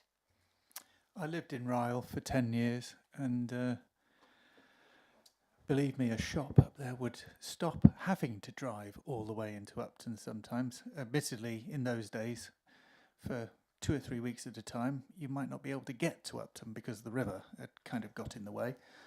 I still think the shop actually might be a good idea, and if there had been a petrol station in that area, that would have had a shop attached to it, as Pershore has one or two or three or four outside that particular town centre. As this settlement grows and grows and grows, because it will do, especially with the new legislation the government are bringing in, the need for a shop will just grow with it. So, but I definitely agree with Councillor Allen that if there is going to be a shop, it should be built straight away before any houses are occupied, and we should change that in this planning application. Thank you, Councillor Bennett. Councillor Palmer. Yes, I do think traffic is an issue on this road. I mean, they spent how many million putting the roundabout in, which has eased it as far as traffic flow. But as the Three Counties Showground are building up their events and all the traffic going to the M5 comes out through Upton, it is a big issue for this site. Thank you. Councillor Watkins. Thank you, Chair, and evening members. Yeah, just have a couple of questions, well, a couple of points and then a question really around the affordable housing element of it. Of course, the application, is making the point that we are short of supply in terms of affordable housing. But what we're finding increasingly, particularly where small numbers of units are being added into rural areas, is that later down the track developers are finding it incredibly difficult to find a registered provider to work with that can justify taking on the number of units and the costs involved with rurality. So quite recently some members involved in other discussions will be aware that we've had to step in and contribute Section 106 funds to stop a site losing affordable housing, and that was for 20 something units rather than the proposed number here. So I guess my question off the back of that would be around what can we do in advance. We've talked before in other forums about asking for a delivery partner up front to be identified to ensure that the affordable housing element could be delivered and that we wouldn't lose that, particularly if we're looking at this application and considering that we do have housing need. And my other point would be, I think, in broadly looking, if we're, exploring developing an open countryside, we should consider in terms of the housing need in the immediate area. And members will see that both in Ripple itself and in the immediate parishes around that, the highest housing need that we have is actually for one-bedroom properties. And without knowing the context of that, whether that's young people looking to move out and have their first home, or whether that's older people potentially needing to downsize and have adaptable or bungalow accommodation, for example, this application does not seek to meet immediate local need. It's proposing obviously a number of other properties that are 2 beds and 3 beds, but you'll see from the numbers for Ripple and surrounding parishes, the predominant need is 1 beds. I note the planning that the officer's comments is that we would be looking at sort of maisonette properties rather than flats, if that was being considered. But it's just a general point about where do we stand in terms of both upfront delivery partners to ensure the affordable housing is viable, and also should there be something around, if it is to proceed, that we try to meet the local needs of those villagers that are going to receive the impact of the development. Anna? Thank you, Chair. In terms of upfront delivery partners, we can certainly ask the question of the developer and request that they seek to do that, but I don't think there's anything that I'm aware of that we can sort of make that something that has to happen. Looking to Claire in case she's come across that before, but I'd just say whilst that would obviously be a positive thing for the developer to be able to provide, there's no requirement really for us to get it secured, and the housing mix would be agreed as part of the Section 106 going forward, and that would be something secured at that stage. And then following that, if there's a failure to provide, there's a failure, but we can't kind of preempt that, unfortunately. Chair, can I just come back and clarify that I'm understanding it correctly then? So although we can have a proposal before us for affordable housing, in spite of the fact knowing that we currently are having to find finances to continue with the supply of affordable homes in rurality areas, there's nothing that we can do to actually force the delivery of those affordable units. So it could be putting an application, but delivery and its viability is completely into question here.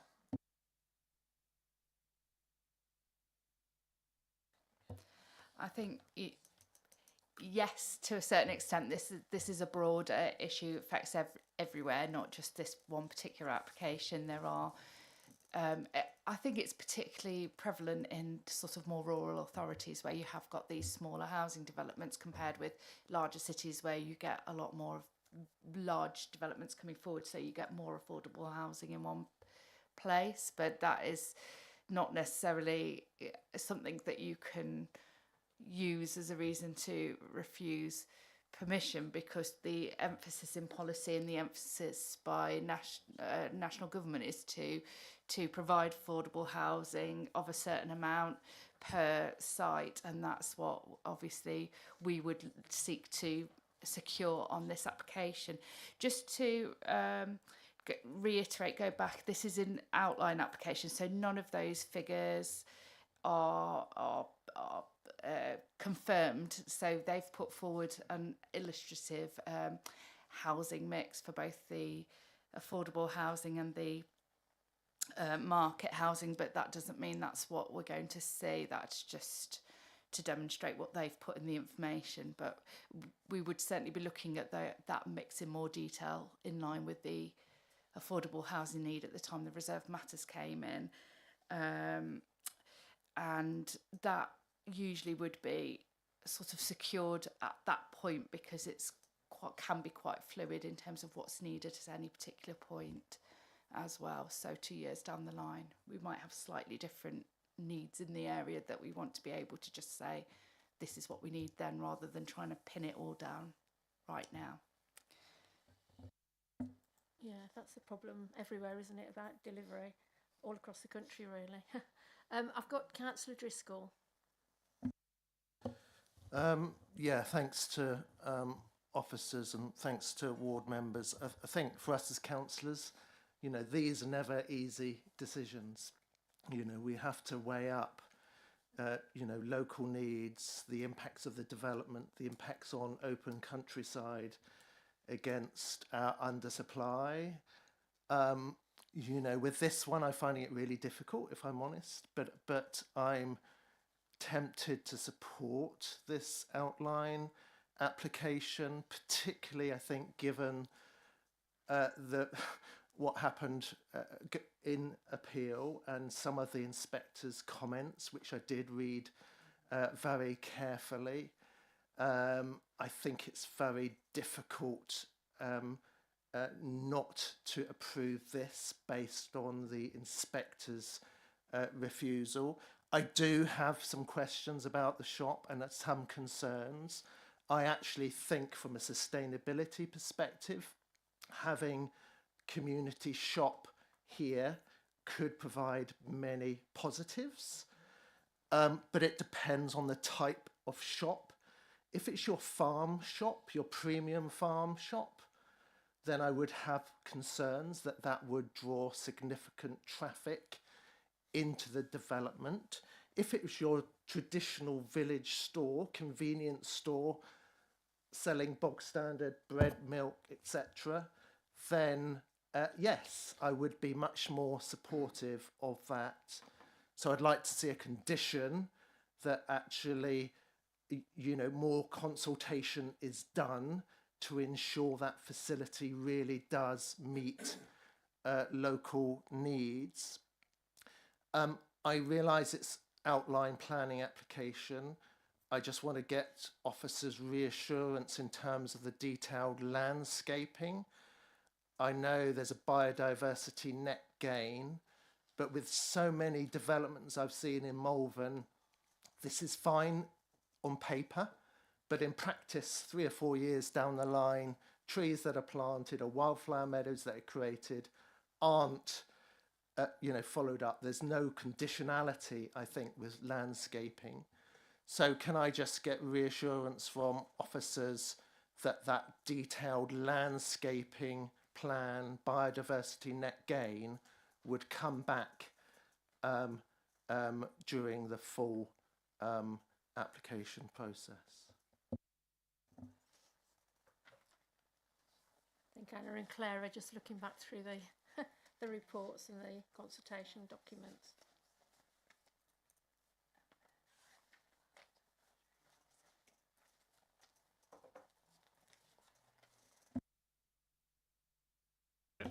I'm just double checking what was recommended in my report, because I know that our tree and landscape officer who's sitting beside me has a very robust set of conditions that he would normally recommend, and that would often include a on-site meeting once landscaping's been put in to to ensure it's been done to the right standard, and then obviously we'd have the maintenance and delivery plan that would be also the other part of it. So if that isn't on here, which I don't think the requirement for a meeting, I would probably recommend that we add that in. Perhaps, if councillors are minded to approve the application, then we can add those conditions in Yeah. at that stage, if not with the support of the members. Yeah. So Mr. Lewis Varley saying if they're not on here, he would help me word something up in line with what he would usually recommend, hopefully in conjunction with the local ward members.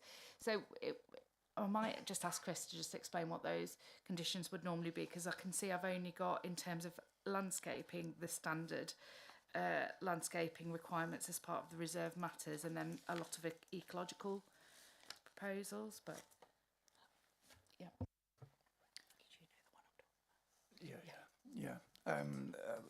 One of the conditions involves letters of compliance from the developers. So we have when the landscaping scheme is in theory implemented as it should be as part of approved plans, then they'll be obliged to provide a letter of compliance in a similar nature to the joining the dots between what's on plan and what's actually implemented in relation to tree protection. There's a similar condition relating to ensuring that those who are employed to implement the landscaping scheme have their heads around the detailed specification, as in the planting specification, and to ensure that things are planted in a fashion which they should be, which doesn't always happen. Sometimes there's a breakdown in communication between those employed to to implement the landscaping scheme and what's approved as part of a planning application. I think those are the ones that Anna may be thinking of. So I would certainly like to see some of those improved conditions from a landscaping perspective, because I just think that's going to be a crucial factor moving forward. Yes, that's been noted, Mark, and I've noted it as well. I've got a few people wanting to speak. I'm really conscious of time and that we've spent a lot of time on this, so I'm just going to ask. I've got Councillor Rain and Councillor Gallagher. Councillor Owenson, I know you want to come back. I'm just going to ask. Yeah. I'm just going to ask Councillor Rain quickly. Is this a new point, Councillor Rain, or? It's a clarification point, Chair. Very quick. I think I heard it said that it's about the opening of the shop. I'd love to see the shop. That's important. But I didn't think what I heard said that the shop had to open before the development was occupied. And obviously, it needs to be a viable development, and the shop's built. But we shouldn't be putting a condition that it opens before there's a market for it. Yeah, I think it would be unreasonable to ask for the shop to open before all the houses are occupied. This is the exact reason that I think the applicant's agent has come back suggesting the 50%. There are other houses to the south and east of the site that could benefit from the shop, but obviously the route to it while the other houses were being constructed or occupied would be potentially tricky, so it might make it difficult for a future business owner to get it running off the ground initially. So I think that's why we would recommend the 50% occupation as being a reasonable standard. Okay, thank you, Anna. Just Councillor Gallagher, you had a quick point, I think, or a... Yeah, just I feel quite strongly in support of this, because I think it's actually bringing some life to Upton. I also think that the shop's an absolutely excellent idea, because our village actually has lost its shop, it's lost its pub, and it takes the life out of the place. So I very strongly think that the shop is an excellent idea. The access to it might be a problem, But I would say if you want to bring life into your area, you need to try have those services for it. So I would very strongly think that this should be supported. I mean, I'd like to move to a proposal and a seconder. So, Councillor Rowinson? Yeah, so basically, there are issues generally with the site, and there's conditions and so on and so forth. But the prima facie issue for me is SWDP2 prevents development in the open countryside, and it has a number of exceptions for that around housing. So if you're building contiguously to an existing development boundary, then that's acceptable. There's lots of reasons why you can build houses in the open countryside. There is not, as far as I can see, any reasons within the SWDP2 that enable you to build shops in the open countryside. If this shop came along just out of the blue and was built in the open countryside, I wouldn't think that the officer would be recommending approval. For my concern of setting a precedent of saying, yes, we want to start opening up loads of shops all around the countryside that ultimately will get converted into houses, because that's what happens to all the shops and the pubs in the villages at the moment. I'm recommending that it's not compliant with SWDP2, particularly in relation to the shop, and therefore recommend refusal. Councillor Rowinson? Sorry, Councillor... Councillor Allen? I'm the good-looking one, by the I way. know, one of you's behind the other. I keep looking and going, no. Yeah, thank you, Chair. I'm happy to second this motion. I would point out there used to be a shop there, and it closed because it wasn't successful, because there wasn't enough trade. So maybe this one would be more successful, I don't know, but I doubt it very much. It won't invigorate Upton. Upton's got all its shops, and it's got its festivals, it's got everything. So I agree with, it goes against policy SWDP 21, environmental enhancement and protection, notably design. It goes against policy SWDP 2, states safeguarding wherever possible, enhance open countryside. I can't see how it does it. This is mission creep, because we pass this, we'll have the next bit of the field, then the next bit of the field, and eventually we'll be round the roundabout, and there'll be new entrances off the roundabout, same as you perhaps see at Wychbold.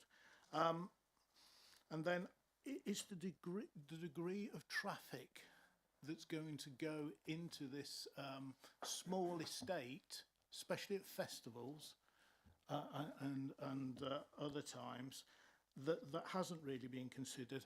And I'll tell you, the festival's are about to start in Upton, and they go right the way through till September. It's most weekends something's going on. This isn't just one or two, this is a huge event, and we need to have some proper transport modelling to understand how it would affect everything. So on the basis, as I say, I'm happy again to second this proposal to turn down this application. Okay, so we need to summarise what the proposal is, and then we'll go to a member's vote.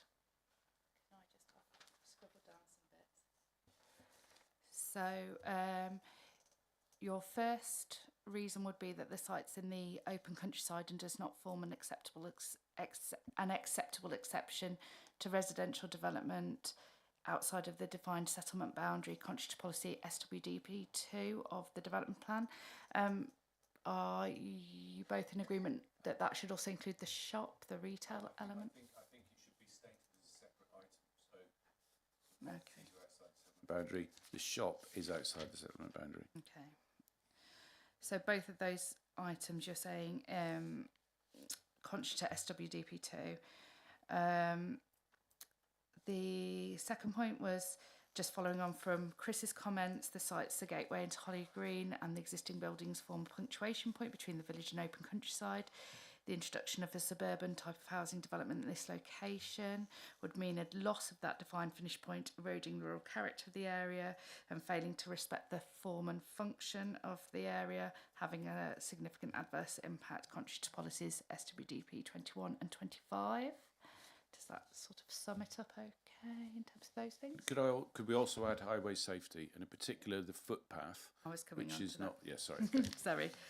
And then the traffic So I've written the traffic generation resulting from the shop would result in a severe adverse impact on highway safety, contrary to policies SWDP 4 and 21, but then also And the lack of the footpath lack of a on the pedestrian link. pedestrian access, so requiring pedestrians to cross the road 2 times in a space of 25 metres is not reasonable. Yeah, lack of pedestrian link. Can I also, am I allowed to make a suggestion? Apologies. If you are minded to refuse an application, obviously there's been a lot of recommended Section 106 obligations as part of the Office of Recommendation, which haven't been secured because we wouldn't do the 106 till later. So it's normal to add a reason for refusal in that the 106 hasn't been secured as part of the application. And that would be contrary to policies SWDP 15, which is affordable housing, and SWDP 62, which is developer contributions. If I may, I mean, when we did the site visit, we could see it was a working farm, and we're going to lose that agricultural land and part of the farm. Okay, I think we've had the debate and gone round and round the debate. Okay. I'm going to go to. Well, the only way we could do that is if it's best land, isn't it? Doesn't meet the size requirements. No. Okay. So it wouldn't be a valid condition. No. It wouldn't be a valid. Thank you. Thank you. I like remembering myself about my planning training, but there we go. Okay, so we have a proposal to refuse the application, subject to all of the refusal reasons that we've gone through. Do we want to go back through those refusal reasons, or are we happy just to go to a vote? Okay, so can I ask Rachel to take a vote then? All those in favour of refusal, please raise your cards. That's 5. All those against refusal? 6. Any abstentions? Okay. Motion has fallen, Chair. Thank you. So you have to go to substantive motion then? Yeah, I need another motion. Okay, so we need another motion from somebody to propose going with officer recommendation. Yeah, and I need a seconder. Okay, so proposed by Councillor Rain and seconded by Councillor Nielsen. Point of order, will the conditions that we've been requested be added to this? You mean the ones that the refusal reasons, or do you? Haven't we?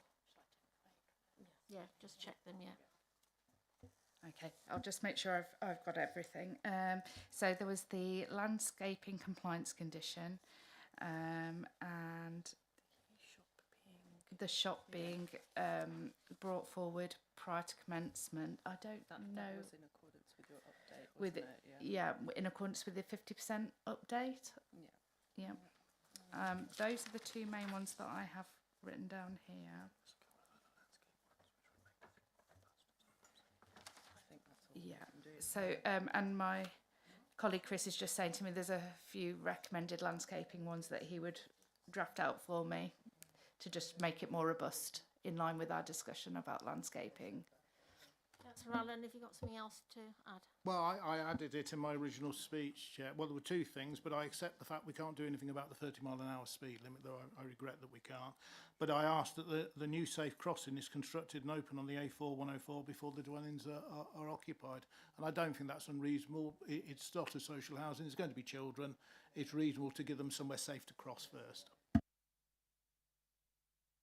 It's the same problem. Yeah, because you're asking for something that can only be brought forward by a third party, it's very difficult for us to include that as a condition, I'm afraid. We can look into it on the Can we not include it as a really strong recommendation to Worcestershire County Council, surely.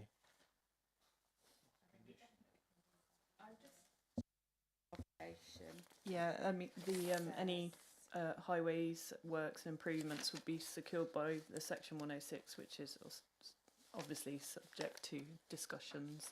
I think Anna's just checking through what we could secure.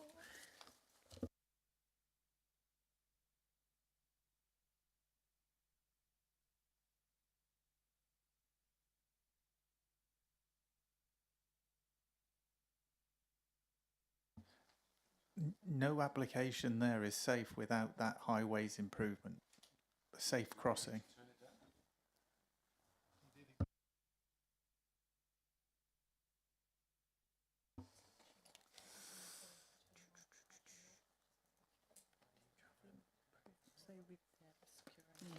So they would be the active travel infrastructure improvements, and it is a contribution. So that's definitely something that we would secure the contribution for, and we could make that prior to commencement potentially, to make it come forward quicker. But that wouldn't necessarily mean we'd have any power to make the works come forward quicker, because it would be part of the Highways Authority's processes. So I think there's not a lot we can do in terms of securing the timing on that. Okay, so I think we've discussed that enough, and we have a few county councillors in the room, so maybe you could put some pressure on the county council.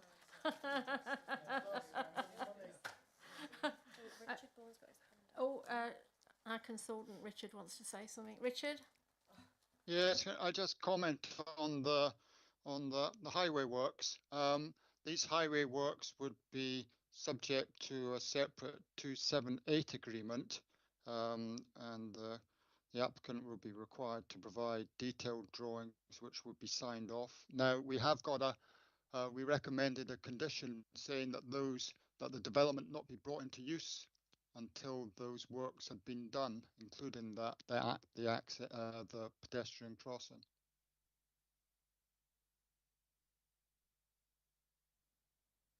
Because I fully agree and support that the housing should not be occupied until there's a crossing facility. Like I said, we need to discuss with the applicant whether it's an uncontrolled facility or a controlled facility. Yeah, condition 10, as recommended in the report, includes various works to the highways that would be required before the development's brought into use.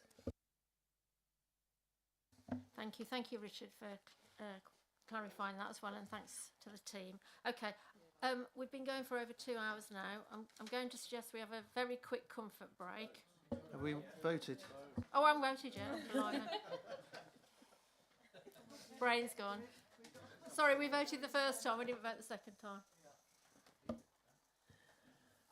Motion is to approve in accordance with officer recommendation and the additional conditions outlined. All those in favour, please raise your voting cards.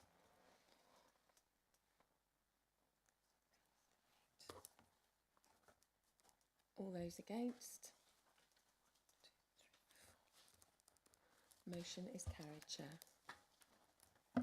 Thank you, everybody. Right, we will have a very, very quick break because we've still got 3 applications to go.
obvious reasons we are going to have to carry on with the tree applications tonight.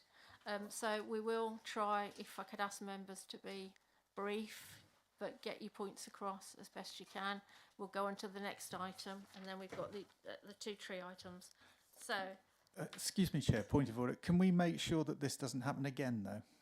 Because basically this is a miscalculation of the amount of work in one meeting, and because of that, people are having to go. It's not right. okay, it is a long agenda. I appreciate that. We're not as bad as other councils where the meetings go on for 10 hours. Or yeah, all day, literally. Okay, so I know I haven't had any lunch or any tea, so there we go. I'm going on to item 8. The quicker we get started, the quicker we'll finish. Can I ask for Laura to present item 8? I just had a verbal update on the one of the measurements was wrong in my report. The distance from the proposed dwelling to the shared boundary of 5 Tiverton Road is 5 metres, not 8. I just wanted to update you on that one. Okay. So agenda item 8 relates to Avenue House at 9 Tiverton Road in Malvern for a proposed 4-bedroom dwelling and access. The dwelling will have accommodation across 3 levels, which includes a basement built into the ground. So the application site relates to a plot of land owned by Malvern St James School. The site has a school building to the south and residential properties to the north and east. The site is located within Malvern's development boundary, being located within a highly sustainable area with walking distances to the centre of Malvern and close to the train station and bus stops. The site is located within Great Malvern Conservation Area. So here we have the aerial view of the site. Here is the proposed site plan. The dwelling will be 5 metres from the shared boundary of number 5 Tiverton Road, as I stated, 15 metres from the single-storey extension to the shared boundary at the rear, and 8 metres to the shared boundary of Avenue House, which is owned by the school. So here we have the front and rear elevations. The dwelling will be constructed of render with stone detailing and clay tiled roof. The dwelling would have 3 floors, and the first floor will include the 4 bedrooms. The dwelling will measure 8.4 metres in height when viewed from the road with a width of 13.5 metres. And here are the south and north elevations. The height of the dwelling from the north elevation, which includes the excavation for the basement, will measure 10.4 metres.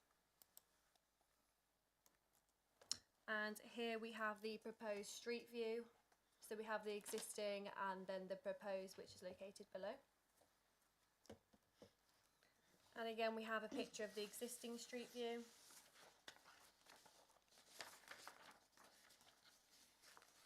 Site photos looking north towards number 5 Tiverton Road.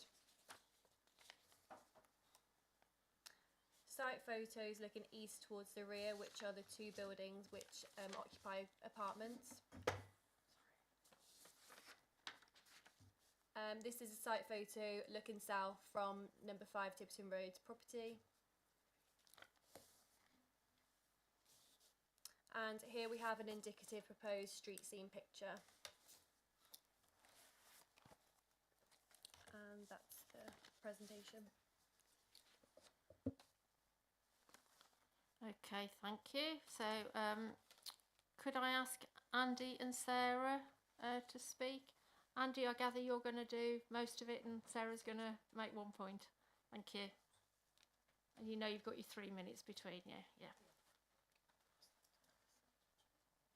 Good evening. So I live in the Halings, which is in the top right hand corner. There are 2 blocks of flats, 2 buildings, one new, one old, behind this proposed development, and then there are other people affected, and we're going to speak for all of them. But I just wanted to make one specific point, really, which is about drainage.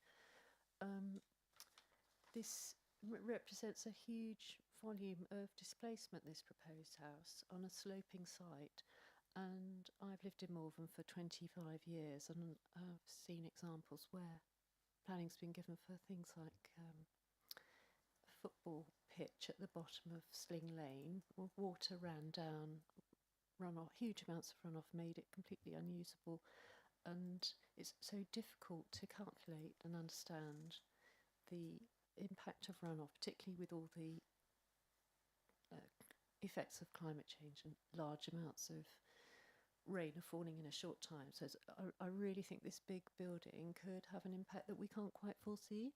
The house I live in is more than 100 years old, and it's a porous building which is below the level of this proposal.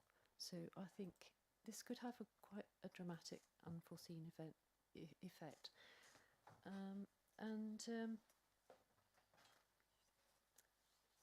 That's apart from all the other impacts that we're all very concerned about, loss of our sunlight and air and space that we've got around us. So now Andy's going to speak for that.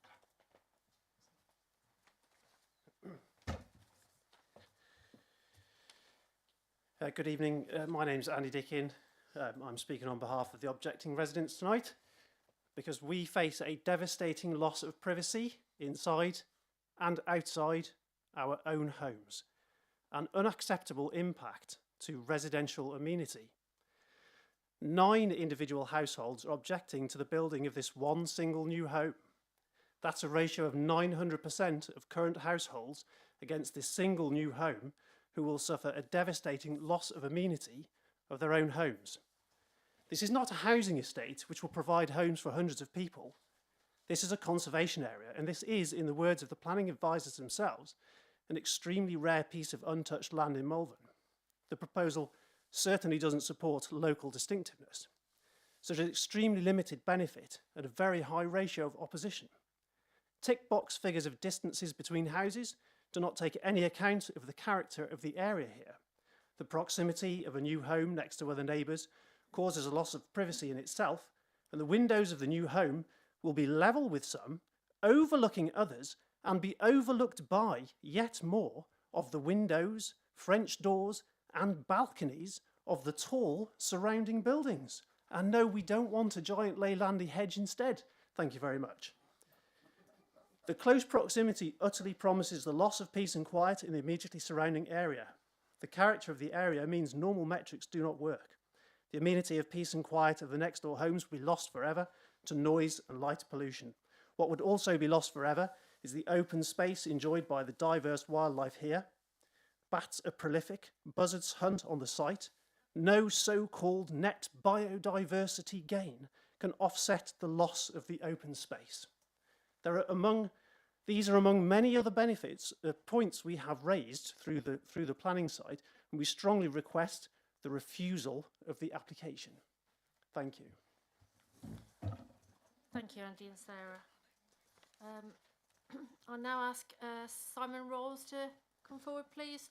Simon's a consultant town planner for Greenaway Planning Limited and is the agent for the applicant.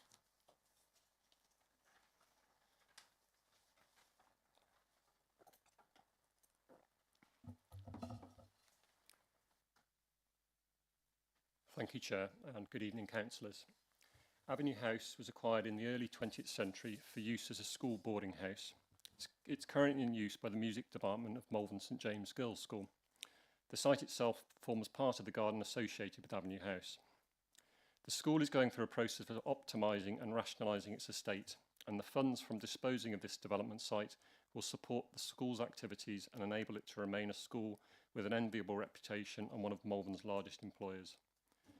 The application has been supported by a comprehensive range of plans, drawings and technical documents, notably including a heritage impact assessment, transport note, arboricultural report and ecology surveys. The proposal is for a well-considered infill development featuring a sympathetic house design that is suitably proportioned and articulated.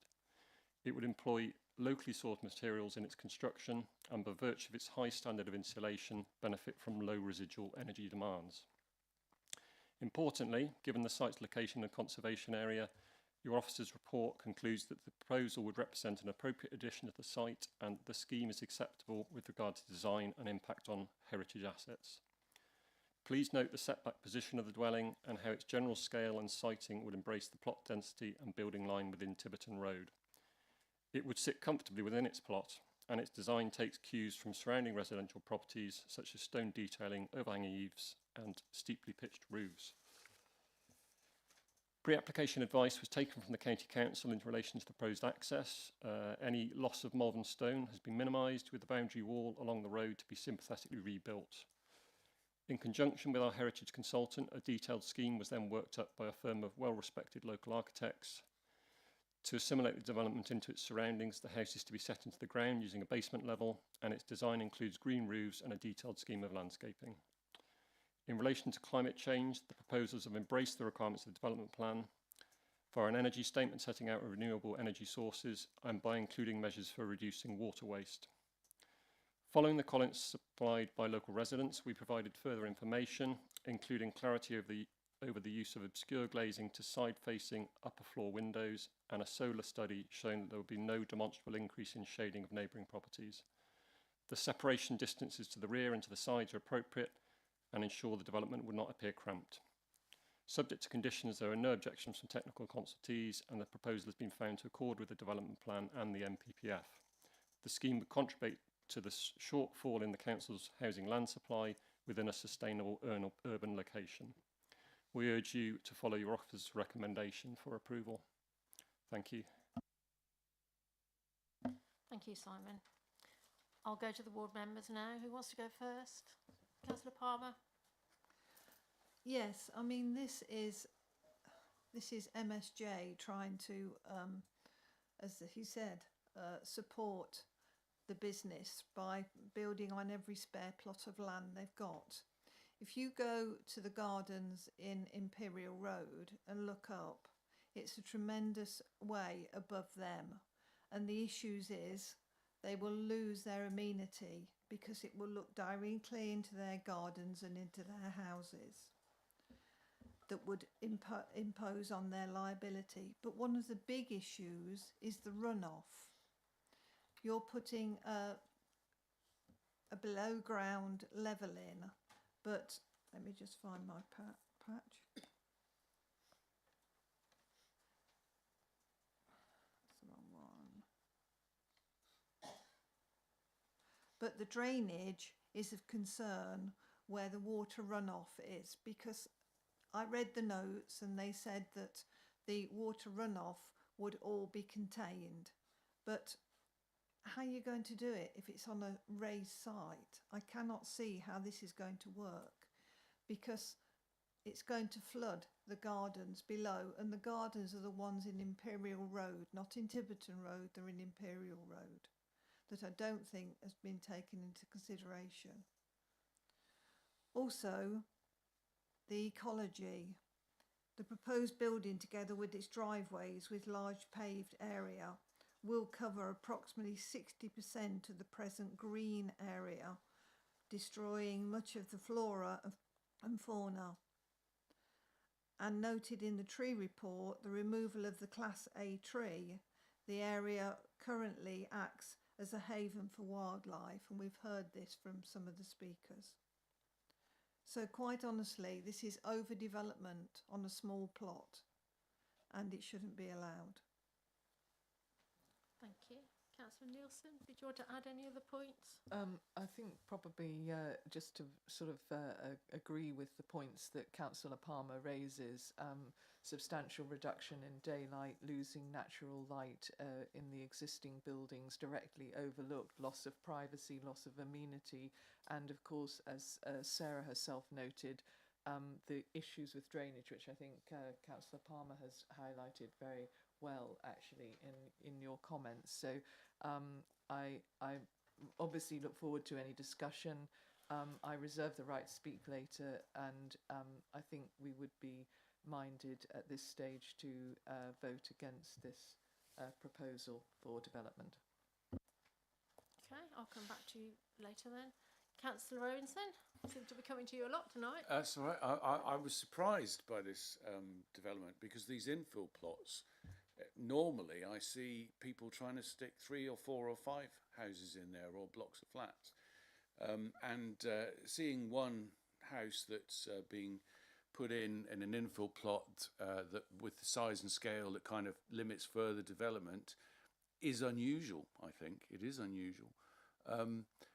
I've had a case, I'll just remind councillors, about 8 years ago, we turned down a development of 4 properties on Bluebell Farm, interestingly, just round the corner from the one we approved earlier today, in the farmer's yard, because they were wanting to protect the space and the surrounding countryside, and the SWDPR is now putting in warehouses and commercial buildings, and the whole site is going to be developed because we didn't allow 4 nice big houses to be built that would have limited it. So I'm surprised that they're only putting 1 house in here, and I think that could actually be the saving of this area. Thank you. I've got Councillor Driscoll. Yeah, it's really a question. Number of residents and Cynthia have raised concerns around the drainage. Has there been any kind of work to assess that? Any kind of, you know, these sustainable urban drainage schemes, permeable surfaces, you know, to mitigate the drainage impacts at all? Yeah, I just want to reiterate there is a drainage condition which has been recommended by Severn Trent and the council's drainage engineers, and the reason is to ensure the development is provided with a satisfactory means of drainage, as well as reduce the risk of creating or exacerbating a flooding problem and minimise the risk of pollution. So I feel like this is resolved through this condition. Thank you, Lauren. Can I just? Oh, sorry. Can I just also add that should the drainage officers identify areas where there is real risk that a drainage scheme is would be difficult to come forward, they would ask for the information up front before determination, and they obviously don't think that it's a showstopper as such in this case, so they're happy for a condition. Thank you, Claire. I've got Councillor Bennett. I know this quite well, surprisingly, and I think there is a risk. And I don't think it will have been quantified because it's not on their site itself. It's where water goes after it's on the site. So therefore, unless there has been a proper drainage survey, this should not take place. Thank you. Any other comments? No? Okay. Can I have a proposal then? Okay, I would like to propose that we vote against approval of this development. And I'll second that. And on the basis of insufficient drainage assessment. And overdevelopment. And overdevelopment and loss of amenity. Okay. Have you got the refusal reasons? Do you want to just repeat them?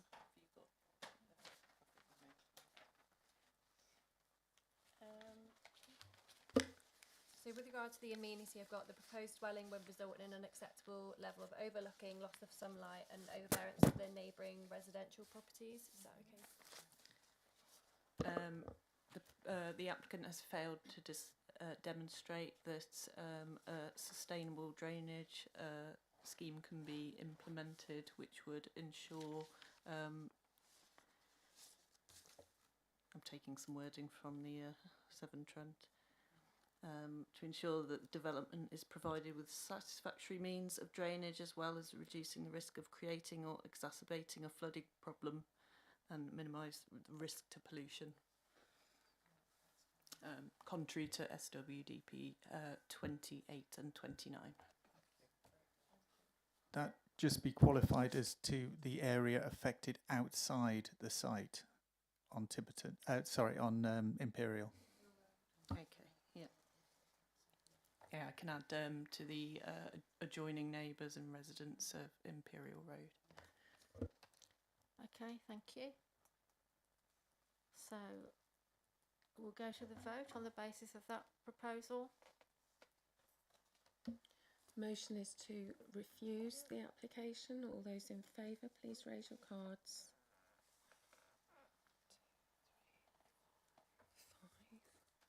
5. All those against?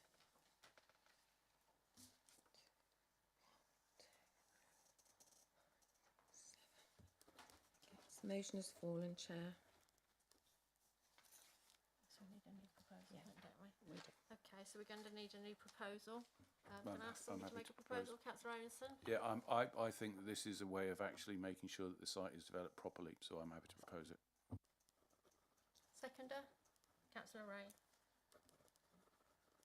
Okay. All those in favour of approval, please raise your cards. 2, 3, 4, 5, 6, 7. All those against? 1, 2, 3, 4, 5. Motion is carried, Chair. Thank you.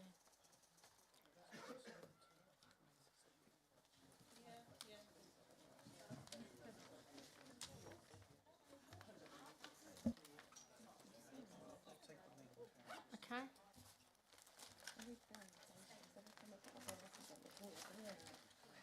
Difficult to refuse, really.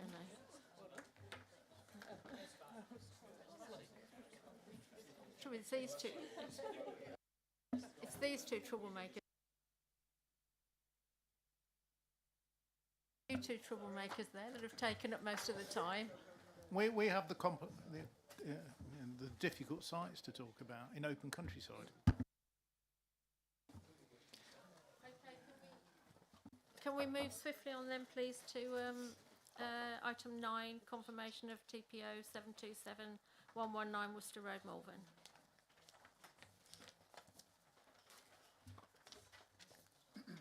Over to Chris. Thank you, Chair. The first of 2 tree preservation orders on the agenda this evening. Oh, sorry.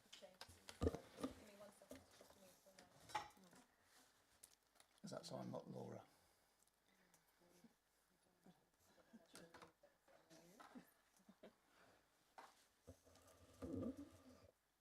Chris is currently Laura on the system.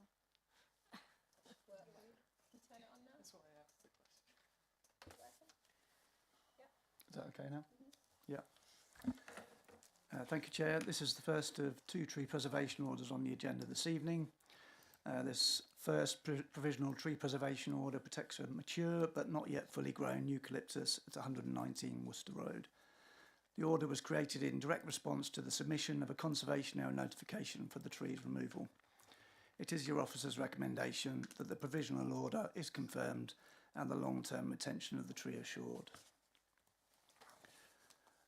On your screens you will see the site location circled in blue. The small red circle within that blue circle shows the location of the tree concerned. The second slide shows a copy of the tree preservation order plan. The location of the tree is marked by the black circle and labelled T1. You can see the relationship between the tree owner's property number 119 Worcester Road and the neighbouring property 117. The third slide shows a view of the tree taken from public perspective on the Worcester Road. The tree owner's property number 119 is on the right of the image. 117 Worcester Road is on the left. This slide shows a view from a similar perspective, but looking through the pedestrian gate of 117 Worcester Road. In this slide, you can see more closely see the relationship between the tree and the number 117 Worcester Road. This next slide is taken from the perspective of Alexandra Road, but Beacon House 123 Worcester Road is the property on the left of the image. The shot was taken from the perspective of the pavement neighbouring Alexandra Road, looking over the parking area associated with Beacon House. This is a view of the tree taken from within the garden of 119 Worcester Road. As you can see from the image, and is mentioned in section 3.50 of the committee report, the garden is set at a lower level than the surrounding gardens and is bounded by high fencing and vegetation. This image is taken from a similar perspective. During the site visit yesterday, there was some discussion about removal of 1 or 2 of the tree's lower branches in the interests of improving light levels and views from number 117. For clarity, your officers would have no objection to the removal of these branches, subject to the submission of an application. This would not significantly or detrimentally affect the appearance of the tree or its value in terms of public amenity. It's also useful to note that this is an evergreen tree, excuse me, providing all year round interest, but the canopy of the tree is not overly dense, allowing penetration of light.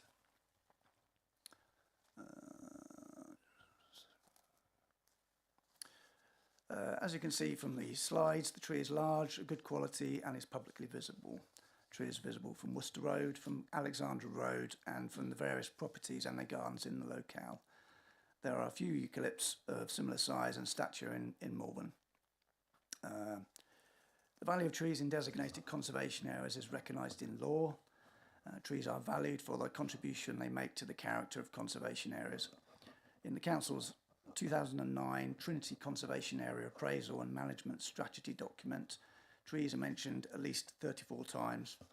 For example, the document states, mature trees, garden shrubs and hedges are similarly vital, and my insertion here, to historic gateways, gates and railings, and should be retained wherever possible. Removal of green spaces and trees, particularly to the front of properties, should be avoided. I'll skip over a little bit of this, just in the speed things along. Large trees punctuating the gaps between buildings are a distinctive characteristic of both Malvern and the Trinity Conservation Area. With these issues in mind, it would seem counterintuitive to allow the removal of a well-established tree such as this. 2 representations received regarding the creation of the order. These are included in the appendices to the committee report. Any issues raised in the representations are addressed in sections 3.26 through to 3.50 of the committee report. If the order is confirmed this evening, the tree will be retained, but this does not necessarily prevent works being done to the tree in future. However, if the order is not confirmed, then the tree will be removed and the council has no legal powers to insist on its replacement. It is therefore your officer's recommendation that the order is confirmed. That is the end of my presentation, but of course I am happy to answer any questions that the committee has. Thank you, Chair. Thank you. And we don't have any other speakers as far as I'm aware on this one, so I'll move to ward members. I think we only have Chan. Yes. Good evening, Madam Chair, and good evening, council members, and good evening, everyone else here.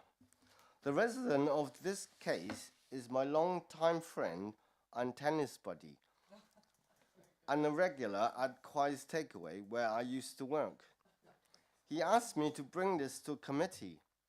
I'm interested for all council members to consider. Point of order. That's a non-pecuniary interest. It is, indeed, yes. I don't think so. I just let me finish. Yeah, it should have been declared at the start of the meeting. Oh, I won't be voting. It should still have been declared at the start of the meeting. Oh, okay.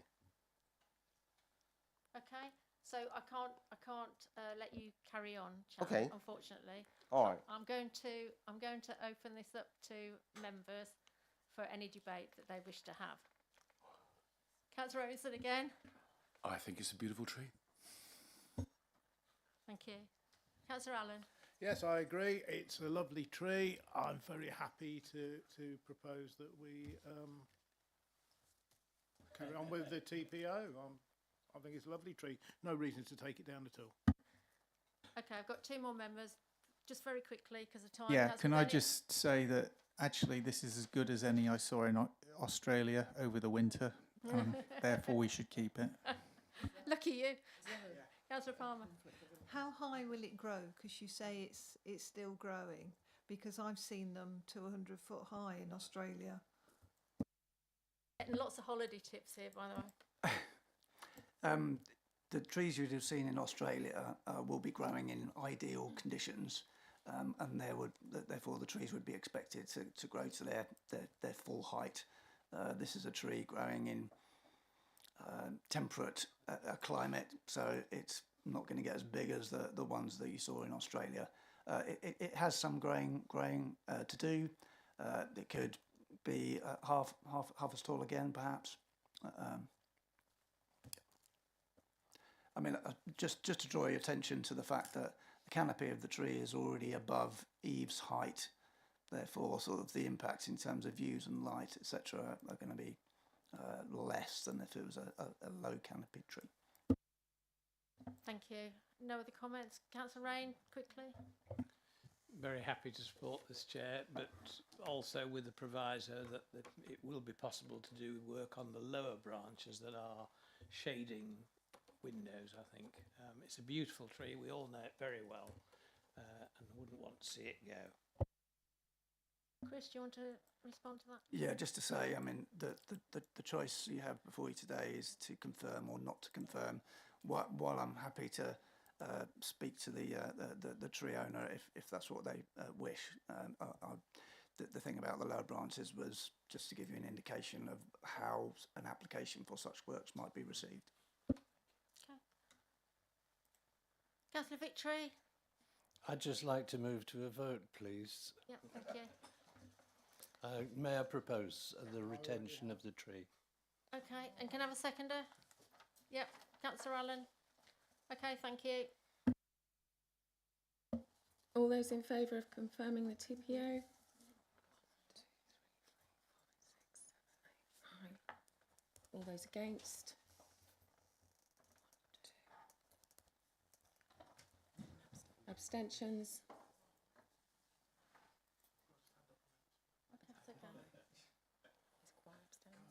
He's not voting. Okay.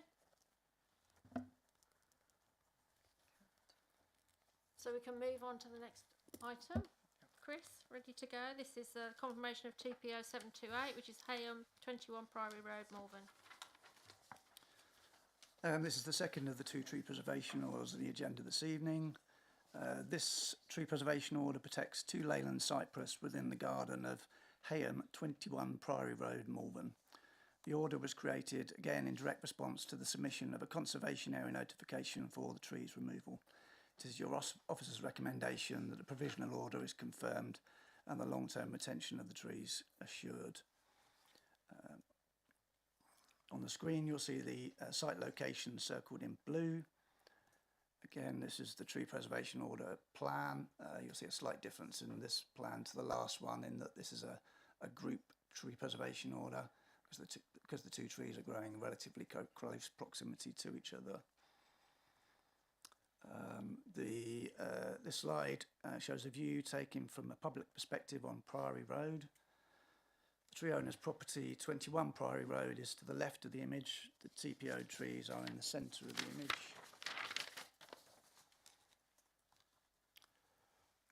This shows a view taken from Clarence Road in the vicinity of the junction with Albert Road South. Again, the tree is in the centre of the image. This is looking at the tree from slightly further up Clarence Road. Albert Road South is just out of shot to the left of the image. We're looking at 6 Clarence Road here. This is a view from Albert Road South. We're looking at number 80. From a little further along the road, the tree is to the right of the pale render building, number 82. Another shot from Clarence Road. As you can see, the trees are large, of good quality, and are publicly visible. Clearly visible from Priory Road, Clarence Road, Albert Road South, and from various properties and their gardens in the locale. As with the previous agenda item, the value of trees in designated conservation areas recognised in law. In the Council's 2008 Great Malvern Conservation Area Appraisal document, trees are mentioned at least 50 times.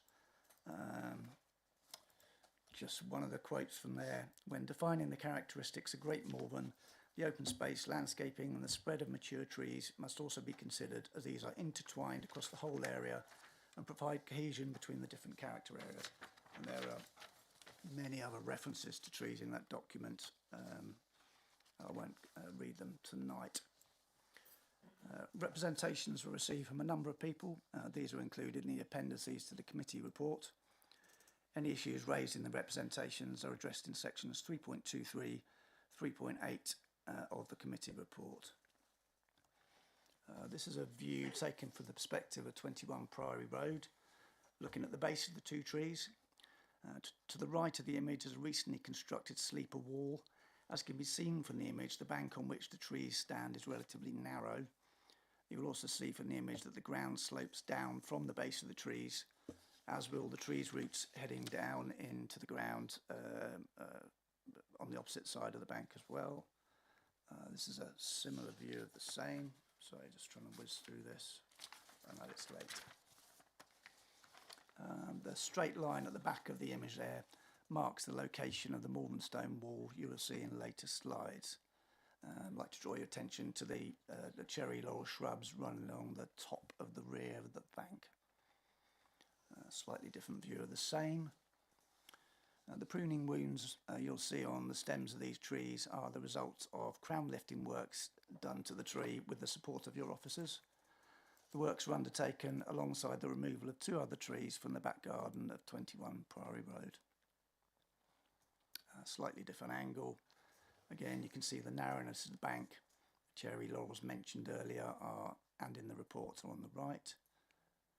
This is looking up into the canopy of the northerly tree to give you an impression of the height.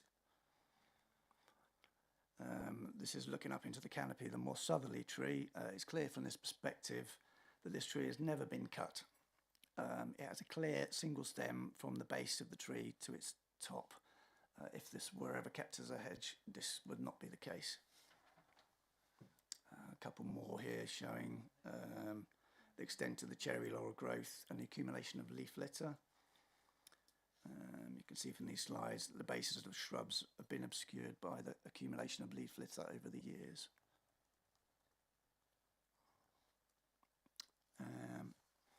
These next 3 images are taken from the perspective of 78 Albert Road South, on the opposite side of the trees from the images you've just seen. You'll see from these slides that the wall is approximately 1 metre tall. You'll also see that there are no signs of substantial root growth in the exposed bank. It is your officer's considered opinion that the TPO trees are not responsible for the damage to the wall, nor would their presence prevent the reconstruction of the wall or other replacement structure.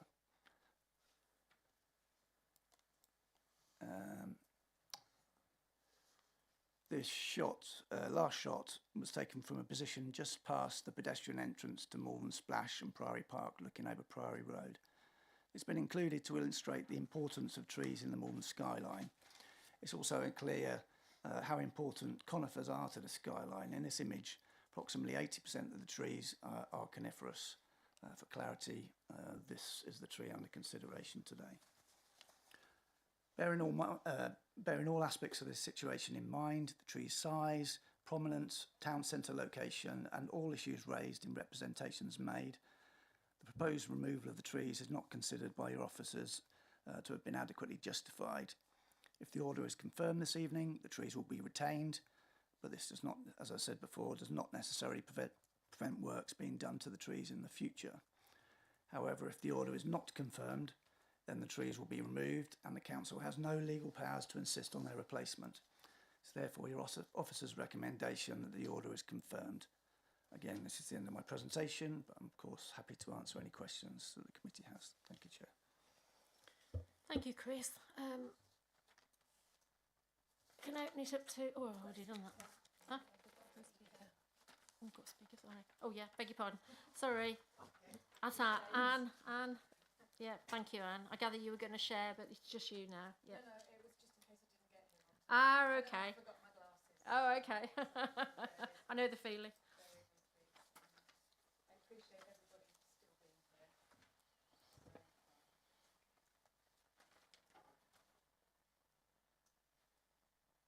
Good evening. Sorry, I can't see you if I look at this. I appreciate this opportunity to speak to you about the overgrown monster of an ex-hedge at the end of my garden. You will have seen a statement in my application from our neighbour who has lived next door to us since the mid-1970s, confirming that the Leylandi were originally a high hedge which has been neglected for many years and now stands at over 70 feet in height, far beyond their intended function. The Leylandii in question meet and far exceed the definition of a high hedge under Part 8 of the Antisocial Behaviour Act 2003, being 2 or more evergreen shrubs or trees over 2 metres in height planted in a row. Through many years of neglect, they have grown into towering, unmanageable trees that serve no practical function as a hedge. Their unchecked growth has made them a burden on the surrounding landscape, causing light loss, structural risks and concerns about long-term stability. Our primary concerns are that these Leylandii are planted in a raised bed and clay soil. The roots have already caused damage to the rear boundary wall, a substantial Malvern stone wall specifically designed for retaining earth banks. The fact that this historically durable structure is now at risk of failure highlights the seriousness of the threat posed by this Leylandii, an opinion confirmed by 2 independent stone experts. The excessive size of the trees and rapid aggressive growth make further damage inevitable. Without that retaining wall, the Leylandii will have no support on one side and will fall. That's basic physics.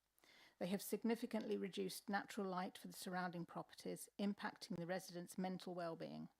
The lack of light and the oppressive presence of the trees constitute, to a sense,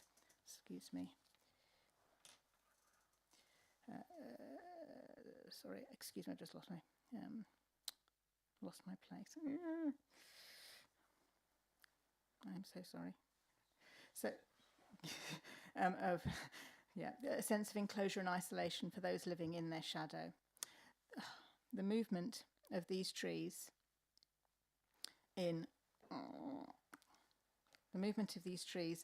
high wind literally gives the residents of the properties around them sleepless nights, as you will well imagine. These concerns are legitimate, and now, of course, the council is on notice of the risk of serious damage should these Leylandii fall. Leylandii have a high water uptake, which causes soil shrinkage and subsidence risks in clay-based soils. You have seen for yourself when you visited, we have heavy clay soil. Leylandii do not stop growing. They grow up a metre a year, both upwards and outwards. Their current height and shape is consistent with having previously been maintained as a hedge, as confirmed by Adrian Hope, the local tree surgeon. Their shallow roots and copious debris sterilise the ground, preventing other plants from thriving. You will have seen the ancient yew starved of light in the corner of our garden. The removal of these trees will restore the ecological balance to the area and allow that ancient yew to experience some direct sunshine for the remainder of its lifetime. Directly behind the Leylandii, not apparent from any of these pictures, there are 2 semi-mature blue spruce trees currently struggling for light and nutrients due to the dominance of the Leylandii. Once the Leylandii are removed, these trees will thrive, enhancing the local environment and contributing positively to the Malvern skyline. These existing trees will naturally restore the landscape, ensuring no loss of greenery and improving biodiversity in the area. We have a number of very large, beautiful trees in our garden, and we are also intending to plant some new, more suitable specimen trees when these are removed. I want to stress that this application sets no precedent for the removal of trees. It concerns the removal of an overgrown hedge that has long outlived its utility. This is a case of replacing an inappropriate, unmanaged structure with a sustainable and balanced landscape, not a case of indiscriminate tree felling. In conclusion, these Leylandii no longer function as a hedge, but instead pose a structural hazard, a safety risk, and a cause of real distress for the people in the houses surrounding them. Given the damage already caused to the retaining wall, the ongoing risk posed, and the complete lack of utility as a hedge, I respectfully request the committee's approval for their removal. Thank you for your time and consideration. Thank you, Anne. And I'm glad you got your glasses. Not mine. Oh dear. Okay, I'll open it up to ward members then now, please. Councillor Nielsen. Yeah, thanks so much. Thank you. Yes, well, I am minded to vote against this officer recommendation for approval of the TPO. Obviously, we've heard many times before about the impact of light and shadowing, and there is no doubt that there is significant impact on the buildings, and the representations made by the residents in this case make that very clear. It is extraordinary to think that we are actually considering bringing a TPO on a Leylandii cypress. I mean, I've just looked at the RHS guidance, and it says widely used as a quick-growing and effective hedge or screen. However, if left unpruned, it can get out of hand, and pruning taller hedges can be difficult and expensive. Likewise, excessively large leyland cypress hedges can shade gardens, dry the soil, make it difficult to grow other plants nearby. This is a perfect case in point, straight from the RHS. It dries the ground, it makes it difficult for the other plants, the lovely yew, the blue spruce, they can't thrive. But what really worries me here is these two trees are 70 foot, they can get to 100 feet, they grow at 2.5 feet to 3 foot a year. There is a real structural risk, absolute issues of stability, the shallow roots. I would ask our TPO officer, if the roots of this tree did not cause the damage to the dry stone, to the Malvern wall on the other side, what on earth did? Because there's loads of roots in that picture. I mean, it boggles the mind to think what could be causing that damage. But for the house on Imperial Road, the thought of that tree those two trees coming down is absolutely a huge concern. And I do think it's extraordinary that you say it wasn't planted as a hedge when the neighbour who's been there for 45 years absolutely remembers it as a hedge. So I do think it's extraordinary. We have experts every time with these TPO submissions, and we say that they're wrong. It just goes on every time. So I absolutely respectfully ask that we look to vote against this TPO, and I am certainly minded to and would like to reserve the right to speak later. Palmer, did you want to add anything else? Yes, why are we trying to preserve a Leylandii when in 1970s and 80s the governments were trying to tell us to take them out?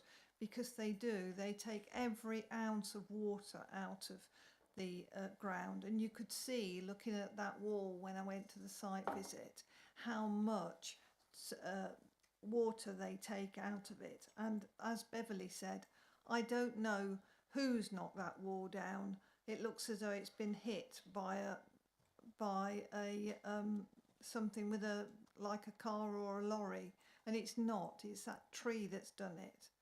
And I do believe this was a hedge once, and therefore it should be removed. Any comments from anybody? Councillor Robinson again. Could be my last one for a long time. I mean, you know, I absolutely understand how trees complement the landscape, particularly in the Malverns and the Great Malvern in particular. But as I was watching the photographs of these two trees, and it's difficult to see there's two trees there because it looks like one, so the shape and form I think is questionable. It wasn't complementing the landscape, it was dominating it. It was dominating the buildings around it, it was dominating the gardens around it. And at the end of the day, it's a Leylandii. If I differentiate this from the eucalyptus looked quite magnificent, standing alone, proud, in proportion to the buildings that were there. The photographs of this one are just a huge green mass that's slowly engulfing the buildings around it. And I think this last photograph's a good one, because it says, you know, what loss, and I know, you know, every single tree that we lose in Malvern is another little chip against, you know, the reduction in the trees at Malvern. We do remember, though, that people are also planting trees and trees are growing and so on and so forth. But this scape here says, would the loss of one Leylandii be quite dramatic? If you were saying to me, I'm going to cut down the spruce at the front or the spruce at the rear, which actually break up the character a little bit and make it interesting, yeah, I'd understand a TPO. But a conifer sat in the middle of another bunch of conifers that isn't really adding a lot in that street scene, I'm struggling to see why we're trying to save this one. Okay, thank you. Any other comments? Councillor Allen. Yes, thank you. I went on the site visit, and it is two trees, but looking at that, it looks like one. I thought they were a mess. I thought they were far too large, to be quite honest. And if you actually look at this picture, I think if you could imagine it wasn't there, it would actually open up the skyline and look a lot better. And I'm minded to say that I'm reluctantly going to vote to not confirm the TPO, because I just think they're totally out of control. They're nothing that special. The eucalyptus was, these aren't. Okay. Anybody else wishing to speak? Councillor Driscoll, just going to take Mark because I presume you're going to make a proposal. Yeah, I kind of agree with what others have said very reluctantly, and I think every tree is, you know, has a visual impact on the landscape. You know, Leylandii is a very kind of a municipal tree. You know, they're planted in gardens as hedgerow trees. You know, this may or may not have been cut, but you know, based on the kind of pictures that I can see here, it does look like it's kind of killing everything, you know, underneath it. And if there's an opportunity for more native trees, the yew tree, etc., to grow up and replace it, then, you know, visually, I don't find it particularly appealing in the landscape. And if other trees could potentially take its place, then you know, a Leylandii is a Leylandii. It doesn't provide much wildlife value. I think we just need to be smart. I can absolutely get where the tree officer's coming from here, but we also have to be pragmatic. And what we don't want as a council is for future householders to not plant any tree for fear, you know, not plant any kind of hedgerow trees at all for fear that, you know, they might be penalised in the future. So very reluctantly, you know, I would, you know, support the removal of this as a Leylandii in the landscape. Okay, I'm going to ask ward members to make a proposal and to second Yeah, if you want. can I propose that we turn down this TPO, please? So you're going against officer recommendation, Yes. is it? Yes. And you're seconding. Okay. Go to the vote, Rachel. The proposal is to not confirm the TPO against officer recommendation. All those in favour, please raise your cards.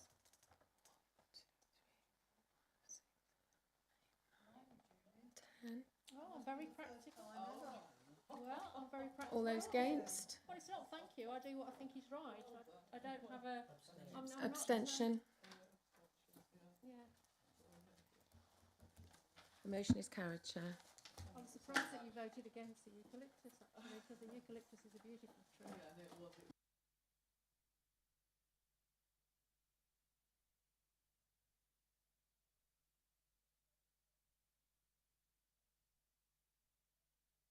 I've closed the meeting, beg your pardon. Thanks for sharing.